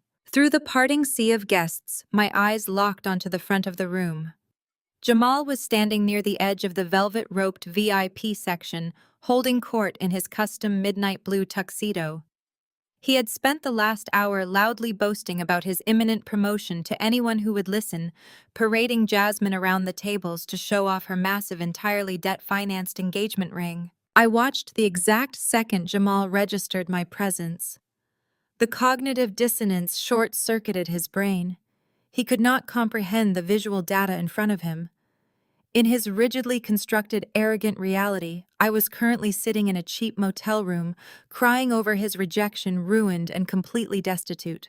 He abandoned his carefully curated circle of junior analysts. He dropped Jasmine's hand, leaving her standing alone in her overpriced maternity dress, and marched aggressively down the center aisle to intercept us. His face was flushed a dark mottled red, a volatile mixture of explosive fury and profound, crippling embarrassment. He stopped directly in our path, attempting to physically block our progression toward the main stage. Julian did not break his stride. He simply shifted his weight, planting himself half a step in front of me, radiating a silent, lethal menace that forced Jamal to abruptly halt or risk a physical collision he would absolutely lose. "What are you doing here?" Jamal demanded, his voice a harsh, venomous hiss designed to keep the surrounding tables from hearing his absolute panic. "You are embarrassing me. Who did you rent this dress from?" I looked at the man I had almost married. The sheer delusion radiating from his pores was staggering. He was staring at a bespoke couture gown and a diamond worth more than his entire projected lifetime earnings, and his fragile ego could only process it as a desperate, cheap rental. He was desperately clinging to his false superiority, completely unaware that he was standing on a trapdoor I had already unlatched. Before I could even formulate a response, the sound of frantic footsteps echoed on the marble border of the carpet. Sarah and my brother Andre flanked Jamal like loyal foot soldiers rushing to defend a besieged king.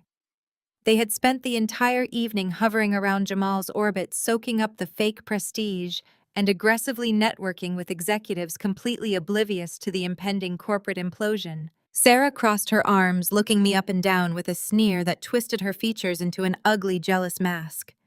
She let out a sharp, condescending snicker, making sure her voice carried to the nearest tables.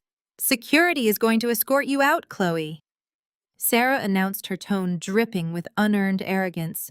"You cannot just crash a private corporate gala because you are bitter and unemployed." Andre nodded vigorously in agreement, puffing out his chest to mirror Jamal's defensive posture. "You need to leave right now," Chloe Andre muttered, glaring at me with familiar disdain. "You are making a complete fool of yourself. Jamal is about to be named partner. Do not ruin his night just because you could not secure your own future." I did not raise my voice. I did not defend my dress, my presence, or my ring. I simply looked at Sarah, letting my gaze sweep over her off-the-rack evening gown, before shifting my eyes to Andre, dismissing them both entirely. I turned my attention back to Jamal. I offered him a slow, chilling smile that finally caused a flicker of genuine doubt to cross his arrogant face. The ballroom doors at the rear of the hall shut with a heavy final click. The ambient lighting in the room instantly dimmed, plunging the perimeter tables into deep shadow. The event was about to officially begin. Jamal smirked, regaining his false bravado. He glanced over his shoulder toward the empty black velvet-draped table at the front of the room, assuming the dimming lights were the signal for security to arrive and for his promotion to be announced. He turned back to me, preparing to deliver his final, crushing insult. The sudden, sharp whine of microphone feedback pierced the tension in the center aisle. Every head in the ballroom, including Jamal's, snapped toward the main stage. Richard Sterling, the chief executive officer of Zenith Capital, stood alone behind the transparent lucite podium. The heavy, dramatic lighting cast deep shadows under his eyes. He looked physically ill. He was sweating profusely, his hands gripping the edges of the podium so tightly his knuckles were stark white.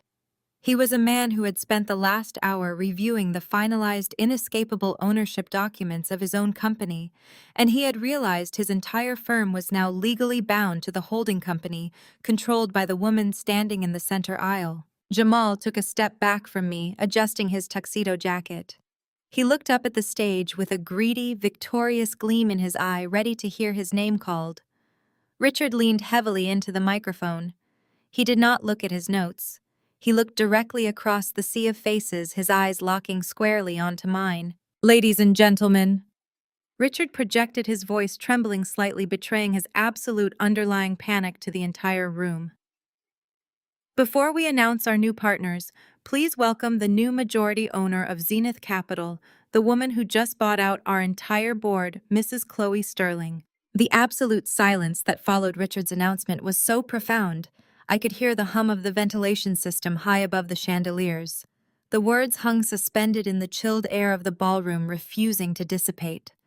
Zenith Capital's 500 most elite executives, partners, and investors stared at me in a state of collective paralyzed shock. At the edge of the velvet-roped VIP section, the reality of my new title slammed into Sarah like a physical blow. Her jaw went completely slack.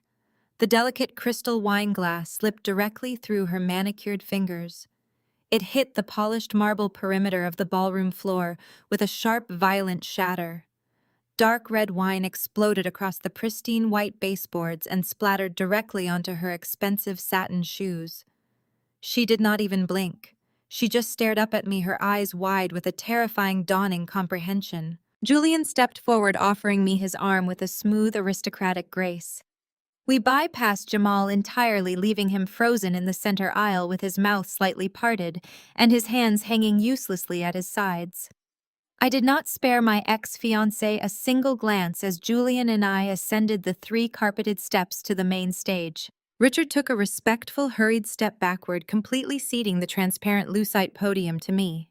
He looked deeply exhausted, but there was a distinct flash of relief in his eyes. He knew he had just surrendered his company, but he also knew my capital infusion was the only reason he was not filing for corporate bankruptcy on Monday morning. I stepped behind the podium. Julian took his place exactly one step behind my right shoulder, standing like an immovable, lethal sentinel in his bespoke tuxedo. He did not need a microphone or an introduction. His mere presence on the stage validated my authority and completely terrified every single executive in the room who understood the ruthless nature of the Sterling Empire. I rested my hands on the edges of the podium. The 5-carat diamond on my left hand caught the direct beam of the spotlight, flashing with a brilliant, blinding intensity. I looked out over the sea of faces, letting the silence stretch out until the tension in the room became physically unbearable. "Thank you, Richard, for the introduction," I said, my voice echoing through the state-of-the-art sound system. It was deadly calm, stripped of any warmth, projecting absolute, unwavering authority. As of 6 o'clock this evening, C&J Holdings has officially acquired 68% of Zenith Capital's voting shares.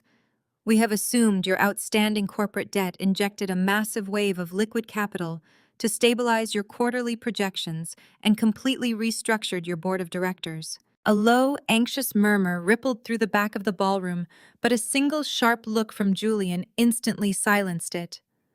I turned my gaze directly to the Diamond 5 IP table, sitting right at the edge of the stage. Andre was staring up at me, his face pale and sweating. His dream of securing venture capital funding from Jamal had just evaporated in real time. He looked like a man who had suddenly realized he had spent the last 2 hours loudly worshipping a corpse. But my focus was solely on Jamal. He was still standing exactly where I had left him in the aisle, looking up at the stage with an expression of pure, unfiltered panic. The smug, arrogant armor he had worn his entire life was actively cracking piece by piece under the blinding glare of the stage lights. When an acquisition of this magnitude occurs, I continued keeping my eyes locked dead onto Jamal. The first order of business as the new majority owner is always a comprehensive audit of internal operations. We must identify the toxic assets, root out the liabilities, and trim the dead weight to ensure the survival of the firm. I tapped the sleek control panel built directly into the podium. The massive digital display screen spanning the entire wall behind me flickered. The Zenith Capital logo vanished, replaced instantly by a series of high-resolution, heavily redacted financial documents. I hit another button, and a specific, heavily bolded wire transfer authorization illuminated the screen in bright red. It was for exactly $50,000. "For example," I said smoothly, my voice ringing out over the breathless crowd.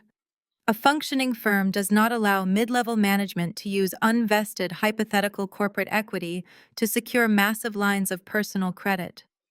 A functioning firm certainly does not allow an employee to initiate a fraudulent $50,000 wire transfer to the company's own event escrow account just to purchase a VIP table and masquerade as a senior partner." A collective gasp echoed through the ballroom. The senior executives sitting at the surrounding tables turned to look at Jamal with absolute disgust.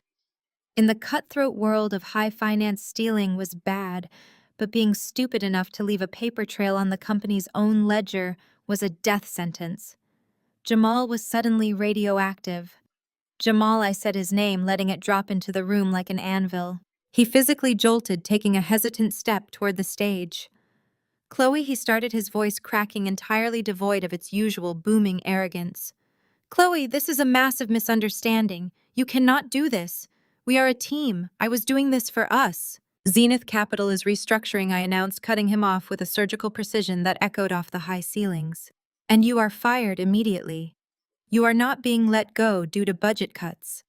You are terminated for gross embezzlement, unauthorized manipulation of corporate credit lines, and corporate espionage involving the forging of executive signatures to expedite bridge loans." The ballroom erupted into a frantic wave of hushed, panicked whispers.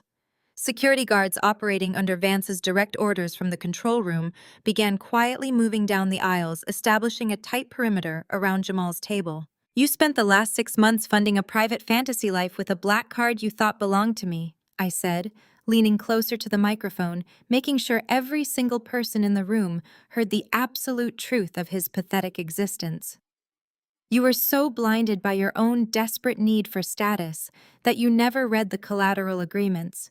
You have spent hundreds of thousands of dollars on luxury cars, imported furniture, and lavish vacations, and every single dollar was a high-interest loan secured directly against your own non-existent future. Jamal was shaking now. He looked around the room, his eyes darting frantically, searching for a friendly face, a lifeline, any shred of the respect he had commanded just 10 minutes earlier. He found nothing. His fraternity brothers were staring at the floor. The junior analysts were actively shifting their chairs away from him. Andre had physically taken 3 steps back, desperately trying to distance himself from the blast zone. "Chloe, please," Jamal stammered, holding his hands up in a placating gesture, his voice adopting a sickening, pleading whine. "You are angry about the wedding. I understand that.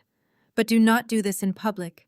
We can talk about this. I am about to make partner. I can pay you back. I have the numbers." "You have absolutely nothing."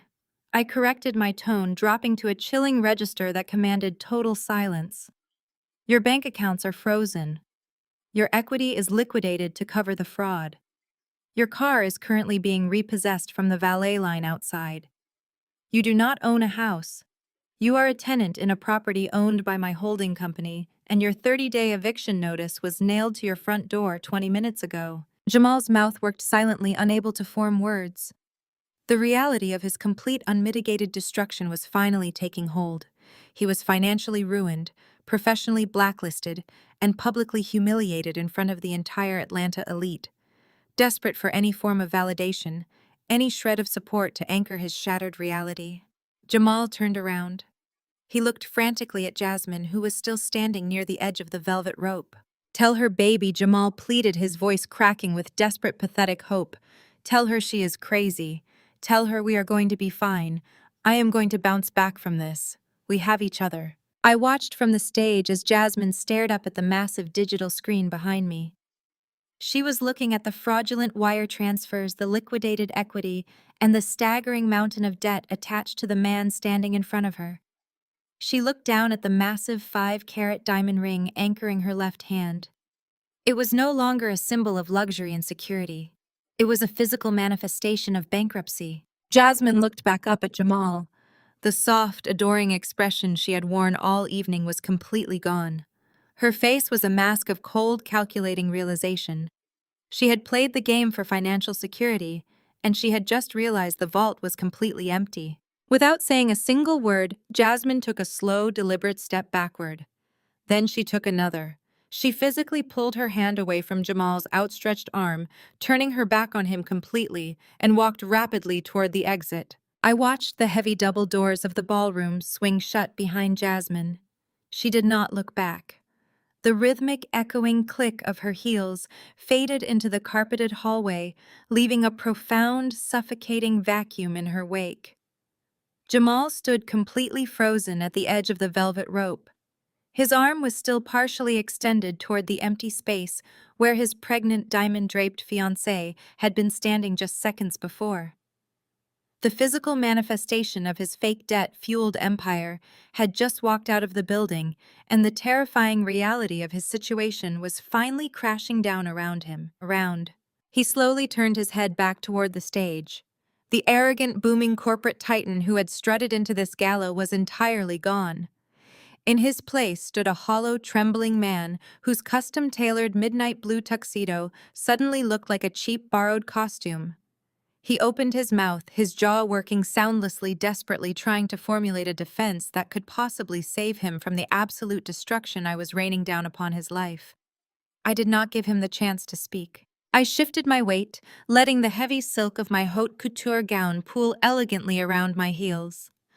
I maintained absolute, unwavering eye contact with Jamal as I reached into the hidden interior compartment of my designer clutch. My fingers found the smooth, thick paper I had been waiting all night to deliver. I pulled out a folded manila envelope. The bright, unforgiving glare of the stage spotlight caught the crisp edges of the paper, drawing the attention of every single corporate executive, investor, and board member in the room. Oh, and Jamal, I projected into the microphone. My voice was no longer a weapon of mass corporate destruction. It had shifted into a conversational, almost pleasant tone that was infinitely more terrifying. Since you are now officially unemployed, facing severe criminal charges for embezzlement, and completely stripped of your corporate immunity, there is one final piece of administrative housekeeping we need to handle tonight. I flicked my wrist. The manila envelope sailed through the air, dropping from the elevated stage and landing directly at Jamal's expensive Italian leather loafers, with a soft, dismissive thud. I am officially serving you with a 24-hour eviction notice, I announced, my words echoing clearly across the dead silent ballroom. Jamal stared down at the envelope as if it were a live explosive, his brow furrowed in a desperate, panicked confusion. He looked up at me, his eyes wide, frantically grasping at the last remaining shred of his fabricated superiority. "You cannot evict me!" Jamal stammered, his voice thin and reedy, completely devoid of its usual booming resonance. "You do not own the house. My name is not on the deed, but neither is yours. C&J Holdings owns the estate. They are a massive corporate entity. I pay the rent directly to their escrow account. I have the legal tenant rights. I pulled the county tax records myself." I looked down at him, letting a slow, razor-sharp smile curve my lips. The absolute, unshakable confidence in his voice was the sweetest sound I had ever heard. He had spent years lecturing me about financial literacy. He had sat at my dining room table drinking expensive scotch he bought with my credit drawing diagrams on napkins to explain how real estate was a man's game. He genuinely believed he was a financial genius dealing with a clueless, subservient woman. C&J Holdings is not your landlord, Jamal, I said softly, allowing the microphone to carry the lethal quiet of my voice to the very back of the room. It is my company. The silence in the ballroom deepened. 500 highly educated financial professionals simultaneously held their breath, doing the exact same mental math Jamal was currently failing to process. I registered the limited liability company 3 years ago. I explained, keeping my tone perfectly even and educational, as if I were explaining a basic concept to a slow child. I filed the paperwork exactly 1 week after you sat in our kitchen and told me I was too emotionally driven to understand high-level asset management. C stands for Chloe. J stands for Julian. The massive corporate holding company you have been so terrified of offending is literally just me. Jamal physically stumbled backward. He bumped into a silver-tiered table, sending a crystal water pitcher crashing to the floor. He did not notice the mess. He was staring at me with a look of absolute soul-crushing horror. "You have been paying rent directly into my personal high-yield savings account for 36 months. I continued, driving the final nail into his coffin. "You funded the landscaping. You paid for the imported Italian marble countertops you insisted we needed for entertaining your clients. You even covered the property taxes, Jamal. You spent 3 years bragging to my own brother that I was just a freeloader living in a house you controlled. You thought you were the mastermind. You had absolutely no idea you were just my highest-paying, most easily manipulated asset." The sound of a man's ego shattering in real time is not loud. It is a quiet, pathetic implosion. Jamal dropped to his knees right there on the red carpet. He scrambled to pick up the manila envelope with violently shaking hands. He ripped open the flap, pulling out the heavily notarized legal documents. I watched his eyes scan the pages, desperately searching for a loophole, a clerical error, any sign that this was a bluff. He found the signature line. He found the registered corporate ownership details. The paperwork was absolute, flawless, and legally binding. "The locks on the estate will be changed at exactly 9 o'clock tomorrow evening," I stated, my voice echoing with absolute finality. "Security will be present to ensure you do not damage my property on your way out. Whatever cheap rented suits and leased electronics you cannot physically carry out in your hands will be donated to a local charity." A wave of brutal, mocking laughter rippled through the back of the ballroom. The junior analysts Jamal had spent the entire evening torturing were openly snickering. The senior partners were shaking their heads in sheer unfiltered disgust. Jamal was not just fired, he was a cautionary tale, a spectacular public joke that would be whispered about in the financial district for the next decade. But the public execution of Jamal was not sitting well with everyone. From the shadows of the VIP section, my brother Andre suddenly broke rank. Andre had spent his entire adult life desperately clinging to the coattails of anyone he perceived to have power.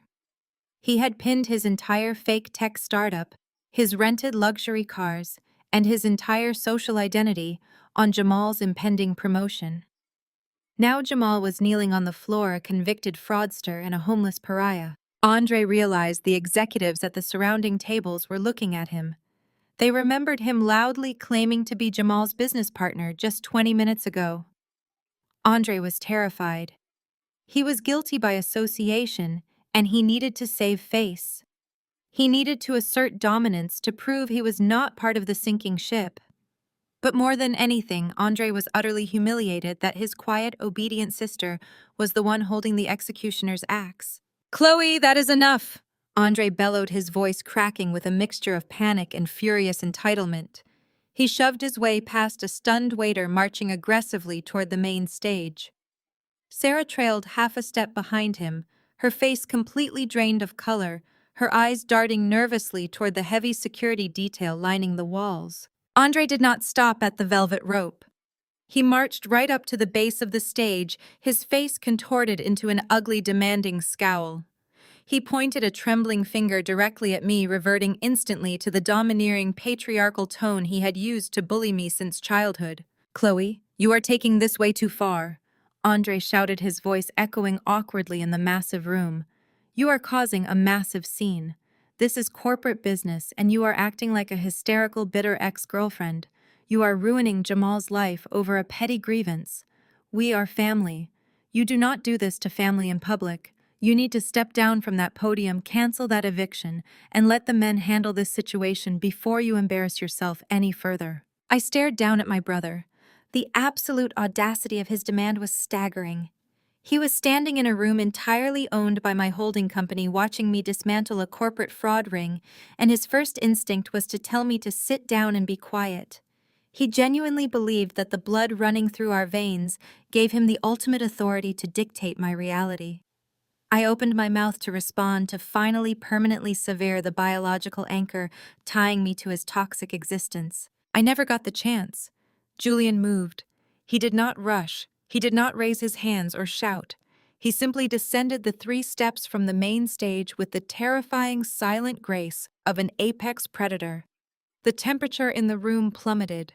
The heavy, oppressive weight of his absolute authority rolled off his broad shoulders in waves. Julian stepped off the bottom stair and planted himself smoothly directly in front of Andre. The size difference was immediate and jarring. Julian was taller, broader, and carved from pure, unyielding granite. Andre, in his slightly too tight off-the-rack suit, suddenly looked like a terrified child. Julian did not invade Andre's personal space. He simply commanded the atmosphere around it. Andre hit an invisible wall of pure intimidation. He stumbled backward, his arrogant scowl instantly dissolving into wide-eyed primal panic. He tried to open his mouth to speak, to offer some pathetic, fawning excuse to the most powerful billionaire in the state, but his vocal cords completely failed him. Julian looked down at my brother. His dark eyes were terrifyingly cold, entirely void of any warmth, mercy, or negotiation. When he spoke, his voice was a low, resonant rumble that did not require a microphone to carry absolute devastating power. "She is my family now," Julian said softly, the words striking Andre like physical blows. Julian slowly buttoned the center button of his bespoke tuxedo jacket, his eyes never leaving Andre's terrified face. "And she is not quite finished." Julian's words struck my brother like physical blows. Andre stumbled backward, his arrogant scowl instantly dissolving into wide-eyed primal panic. He hit an invisible wall of pure intimidation, his vocal cords completely failing him as he stared up at the most powerful billionaire in the state. Before the heavy silence in the ballroom could fully settle, a sharp, violent clatter of metal and stone, hitting the polished marble floor, echoed near the back of the room. Every head turned. Jasmine had stopped just shy of the heavy oak doors. She did not look back at the stage. She did not look at Jamal. She simply raised her left hand violently, twisted the massive 5-carat diamond off her finger, and let it drop. It bounced with a heavy, expensive thud, rolling mockingly back toward the center aisle, where Jamal was still kneeling. It was the ultimate symbol of his fabricated empire, discarded exactly like trash. Jasmine pushed through the grand doors and vanished into the heavy Atlanta night, taking the very last piece of Jamal's manufactured pride with her. Jamal let out a pathetic, strangled sob. He scrambled across the red carpet on his hands and knees, desperately reaching for the discarded ring. The senior executives seated at the perimeter tables recoiled physically, pulling their chairs away from the aisle to avoid being anywhere near him. I turned my attention away from the pathetic display on the floor and looked down at the digital control console built seamlessly into the lucite podium. I reached into my clutch and pulled out my phone. The highly encrypted application Julian had installed earlier that afternoon was still running perfectly in the background. I tapped the main sync icon, overriding the Zenith Capital presentation system entirely, and linking my device directly to the ballroom's massive 80-speaker surround sound network. A solid green light flashed across the master screen on the wall behind me. When you restructure a corrupt company, I announced, my voice cutting through the heavy, suffocating tension of the room, you do not just eliminate the direct financial liabilities. You eradicate the parasites bleeding the ecosystem dry. You expose the culture of profound arrogance that allowed the rot to fester in the first place. You shine a light on the enablers who applauded the fraud because they were desperate to catch the falling scraps. I looked directly down at Andre and Sarah. They were standing frozen at the edge of the velvet rope, entirely exposed. I pressed play on my phone screen. The crystal-clear high-definition audio from the hidden military-grade microphone I had planted under Jamal's dining room table flooded the St. Regis ballroom. The sound was pristine, capturing every single nuance of their toxic celebration. I cannot believe she actually showed her face. Sarah's recorded voice rang out through the massive speakers, sharp and dripping with absolute unfiltered disdain. She has zero pride. Coming through the front door to grab a laptop, she is pathetic. A collective, horrified gasp rippled through the ballroom. 500 corporate executives, investors, and their spouses turned their heads in absolute unison to stare directly at Sarah. The blood completely drained from her face. She looked like she had just been struck by lightning. She grabbed Andre's arm, her perfectly manicured nails digging into his cheap suit jacket, desperately trying to shrink into the shadows. But there were no shadows left. The stage spotlight caught them perfectly. The recording continued, echoing mercilessly off the crystal chandeliers. You handled that perfectly, man. Andre's booming, sycophantic voice filled the air.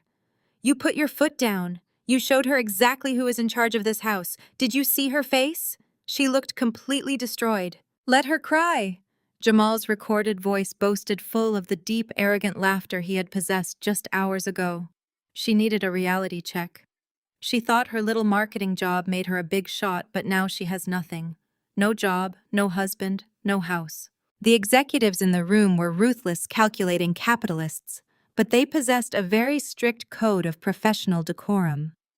Listening to a man openly mock the destruction of his former partner while illegally using her house and her company funds to fund his delusions was a profound violation of their ecosystem. The disgust radiating from the silver and gold tier tables was palpable, a heavy, suffocating wave of collective judgment crashing down on the 3 people in the center aisle. I let the audio roll, forcing them to listen to their own voices, plotting my complete financial ruin. The entire ballroom heard Andre desperately begging Jamal for venture capital funding for his fake tech startup. They heard Jamal arrogantly promising to fund Andre's venture, using his impending promotion and the Zenith Capital accounts. They heard Jamal gleefully explain his master plan to legally evict me from my own property, with a 30-day notice the second he secured his partnership equity. I tapped the screen, abruptly cutting the audio feed. The silence that rushed back into the ballroom was suffocating, heavy, and absolute. I leaned forward, resting my hands firmly on the edges of the podium. I looked directly down at my brother. He was violently shaking, massive drops of sweat pouring down his forehead, completely ruining his manufactured confident facade. "You wanted venture capital funding, Andre," I stated, my voice laced with a lethal, icy calm. "You spent the entire cocktail hour aggressively cornering junior executives, shoving your cheap business cards into their hands, and leveraging Jamal's stolen corporate authority to force conversations. You tied your entire fake tech startup, your leased luxury cars, and your fabricated social identity to a man who was actively embezzling funds to buy your loyalty. You thought you were climbing the corporate ladder. You had absolutely no idea you were climbing a scaffolding that I was currently dismantling." Andre opened his mouth, trying to formulate a defense, trying to salvage any shred of dignity, but no sound came out. He looked around the room, his eyes darting frantically like a trapped animal looking for an escape route. He found absolutely none. I swept my gaze across the VIP tables, ensuring every single person in the room understood the absolute finality of my next words. "There are 50 senior partners, venture capitalists, and board members in this room right now," I announced, projecting my voice to the furthest corners of the ballroom. "They have all just listened to you plot the total financial ruin of your own sister to secure an unearned payout for yourself. They have heard you blindly worship a convicted corporate fraudster because you were too lazy to build your own wealth. You are not a businessman, Andre. You are a parasite." I paused, letting the word hang heavily in the chilled air. "And as of tonight, your name, your fake startup, and your entire professional network are permanently blacklisted from every single financial institution, investment firm, and tech incubator in the city of Atlanta," I declared with absolute crushing authority. "I now own the majority stake in the largest capital management firm in the state. I control the funding pipelines. No one in this room will ever take your phone call again. Your career is completely permanently over." Andre physically crumpled. His knees buckled slightly, and he had to grab the velvet rope to keep himself from collapsing onto the marble floor. The realization of his total destruction washed over him, stripping away years of unearned arrogance and toxic entitlement. He was nothing, and now the entire elite society of Atlanta knew it. Beside him, Sarah realized the absolute magnitude of what was happening. Her entire universe was instantly evaporating. Her exclusive country club memberships, her aggressive social climbing, her superior smug identity were all built entirely on the illusion of Andre's impending success. Now they were public pariahs. They were the punchline to the biggest corporate scandal of the decade. Sarah looked desperately at the wives of the executives sitting at the front tables, the women she had been deliberately snubbing and insulting all evening. They were looking back at her with open, undisguised revulsion. Wives of senior partners were actively whispering behind their hands, shaking their heads in disgust. Sarah's social currency had just plummeted to zero. She would never be invited to another charity gala, another private dinner, or another exclusive event in the city. The sheer terror of social irrelevance broke her completely. Sarah abruptly pushed away from Andre, stumbling over her expensive satin heels. She scrambled past Julian's imposing, terrifying figure, throwing herself frantically against the very edge of the main stage. Her hands gripped the polished wood of the platform, her knuckles white with desperation. Tears streamed down her face in thick, dark tracks, completely ruining her flawless, highly contoured makeup. The smug, superior sneer she had worn just 10 minutes ago was entirely gone, replaced by the frantic, pathetic pleading of a woman watching her entire life turn to ash. "Chloe, please," Sarah sobbed loudly, her voice echoing painfully through the silent ballroom. "You cannot do this to us. You cannot cut us off. We are family. I am your sister. You have to remember our sisterhood. Please, Chloe, you have to help us." Sarah's hands were trembling so violently that the polished wood of the stage vibrated beneath her grip. She looked up at me with wide, terrified eyes, the salty tracks of her ruined makeup staining her cheeks. She repeated the word sisterhood as if it were a magical incantation that could instantly erase years of relentless psychological torment. She genuinely expected me to fold. She had spent her entire adult life relying on my quiet compliance, assuming my introverted nature was a permanent weakness she could exploit indefinitely. I did not flinch. I did not offer a sympathetic smile. I simply stared down at her, letting the absolute zero temperature of my gaze freeze the remaining words in her throat. I do not speak to tenants who are late on their rent. I stated, my voice echoing with a calm surgical precision that made the executives in the front row physically wince. Sarah blinked, her mouth opening and closing like a suffocated fish. The concept of consequence was completely foreign to her. She looked frantically toward Andre for translation, but my brother was still paralyzed by Julian's imposing presence. I shifted my attention to Andre, making sure my voice carried over the expansive ballroom. By the way, Andre, I continued, maintaining that terrifying conversational tone. Your entire tech startup is currently operating out of a suite in the Midtown Commercial District. You have spent the last 8 months bragging about that premium office space, leveraging the address to secure meetings with investors you had absolutely no business speaking to. You thought a prestigious zip code would magically validate your empty business model. Andre's face drained of its remaining color. He slowly shook his head, a gesture of pure instinctual denial. Julian and I bought the commercial lease for your entire building last month, I announced, dropping the final crushing weight of reality directly onto his shoulders. C&J Holdings is your commercial landlord.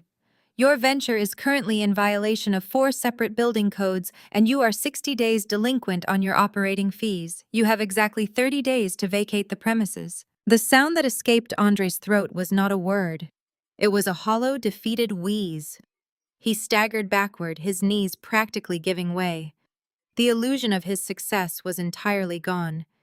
He had no funding, no office, no corporate sponsor, and absolutely no future in the tech sector. He was a fraud entirely exposed under the blinding lights of the very gala he had planned to use as his launching pad. Sarah let go of the stage. She stumbled back toward her husband, but instead of finding comfort, she looked at him with a sudden vicious realization.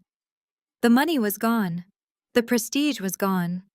They were facing immediate eviction from their professional workspace, and their social standing in Atlanta was completely vaporized. They had bet their entire existence on Jamal, and Jamal was currently kneeling on the carpet behind them, crying over a discarded, debt-riddled diamond ring. I turned away from my brother and his wife, dismissing them back to the obscurity they so richly deserved. I looked over the sea of 500 faces. The silence in the St. Regis ballroom was absolute. It was the kind of silence born from profound existential fear. Every executive, every venture capitalist, every senior partner sitting at those white linen tables understood exactly what had just transpired. They had witnessed a corporate execution. I looked to my right.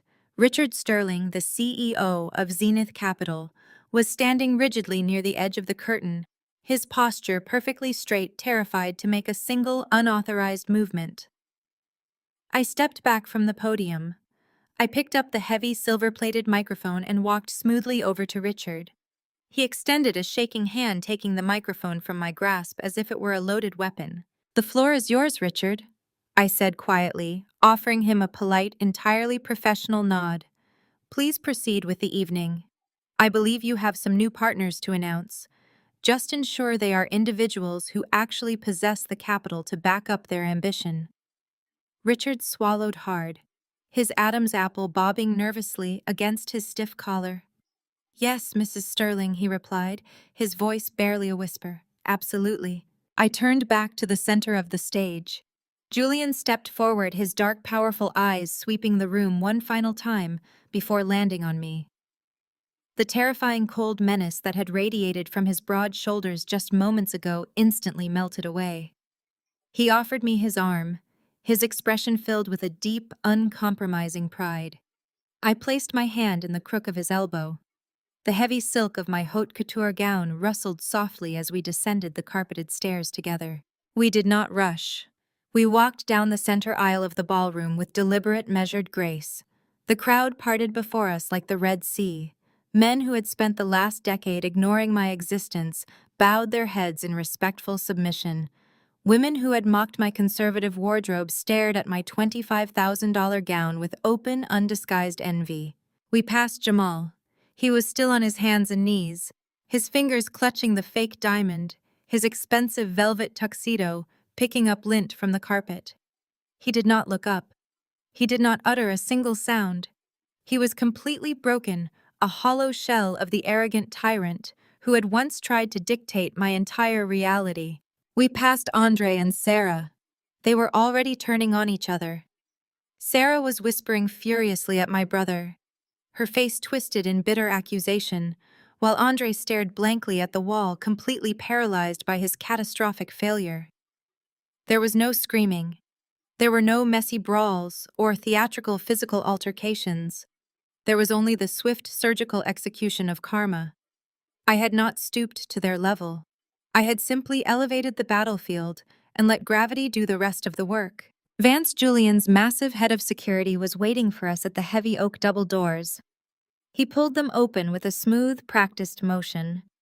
We stepped out of the suffocating, tense atmosphere of the ballroom and into the cool, expansive quiet of the hotel corridor. The heavy doors clicked shut behind us, permanently sealing away my past. We walked through the opulent lobby of the St. Regis, our footsteps echoing against the polished marble floors. The valet staff was already waiting for us at the main entrance. The heavy glass doors slid open, and the thick, humid air of the Atlanta night washed over me. It felt different now. It felt clean. A sleek black extended wheelbase Maybach was idling at the curb. The engine purred with a low, menacing power. Vance opened the heavy rear door, standing at attention. Julian helped me into the plush leather interior before sliding in beside me. The door closed instantly, muting the sounds of the city street. The cabin was a fortress of absolute luxury and security. As the Maybach slowly pulled away from the curb, I looked out the tinted bulletproof window. The scene unfolding on the sidewalk outside the hotel was a masterpiece of poetic justice. Jamal had stumbled out of the building. He was standing on the curb, his velvet tuxedo completely ruined, frantically waving his arms at a valet driver who was vigorously shaking his head.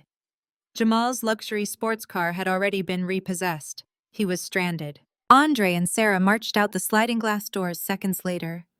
The parasitic alliance had officially fractured. Through the thick glass of the car window, I watched them collide on the sidewalk. Andre grabbed Jamal's shoulder, clearly demanding answers, demanding the money he had been promised. Jamal violently shoved Andre's hand away. The two men who had spent the entire evening congratulating each other on their non-existent superiority were now screaming at each other on the pavement. Sarah stood a few feet away, her arms crossed tightly over her chest, watching her husband and the man who was supposed to be their golden ticket tear each other apart. She looked utterly pathetic, a woman who had bet her entire life on the wrong horses and was now left standing in the wreckage. I did not feel an ounce of pity. I did not feel guilt or sadness. I felt absolutely nothing for them. They were strangers, ghosts of a life I had permanently outgrown. I turned away from the window, sinking back into the deep, supple leather of the seat. I shifted my weight, closing the small distance between myself and Julian. I rested my head against his broad shoulder, feeling the steady, powerful rhythm of his breathing. Julian wrapped his arm around me, pulling me close. He pressed a warm, firm kiss to the top of my head. His presence was an unyielding anchor, a foundation of genuine respect and absolute partnership that I had never experienced before. He was not just the most powerful billionaire in the city. He was my partner. He was my actual husband.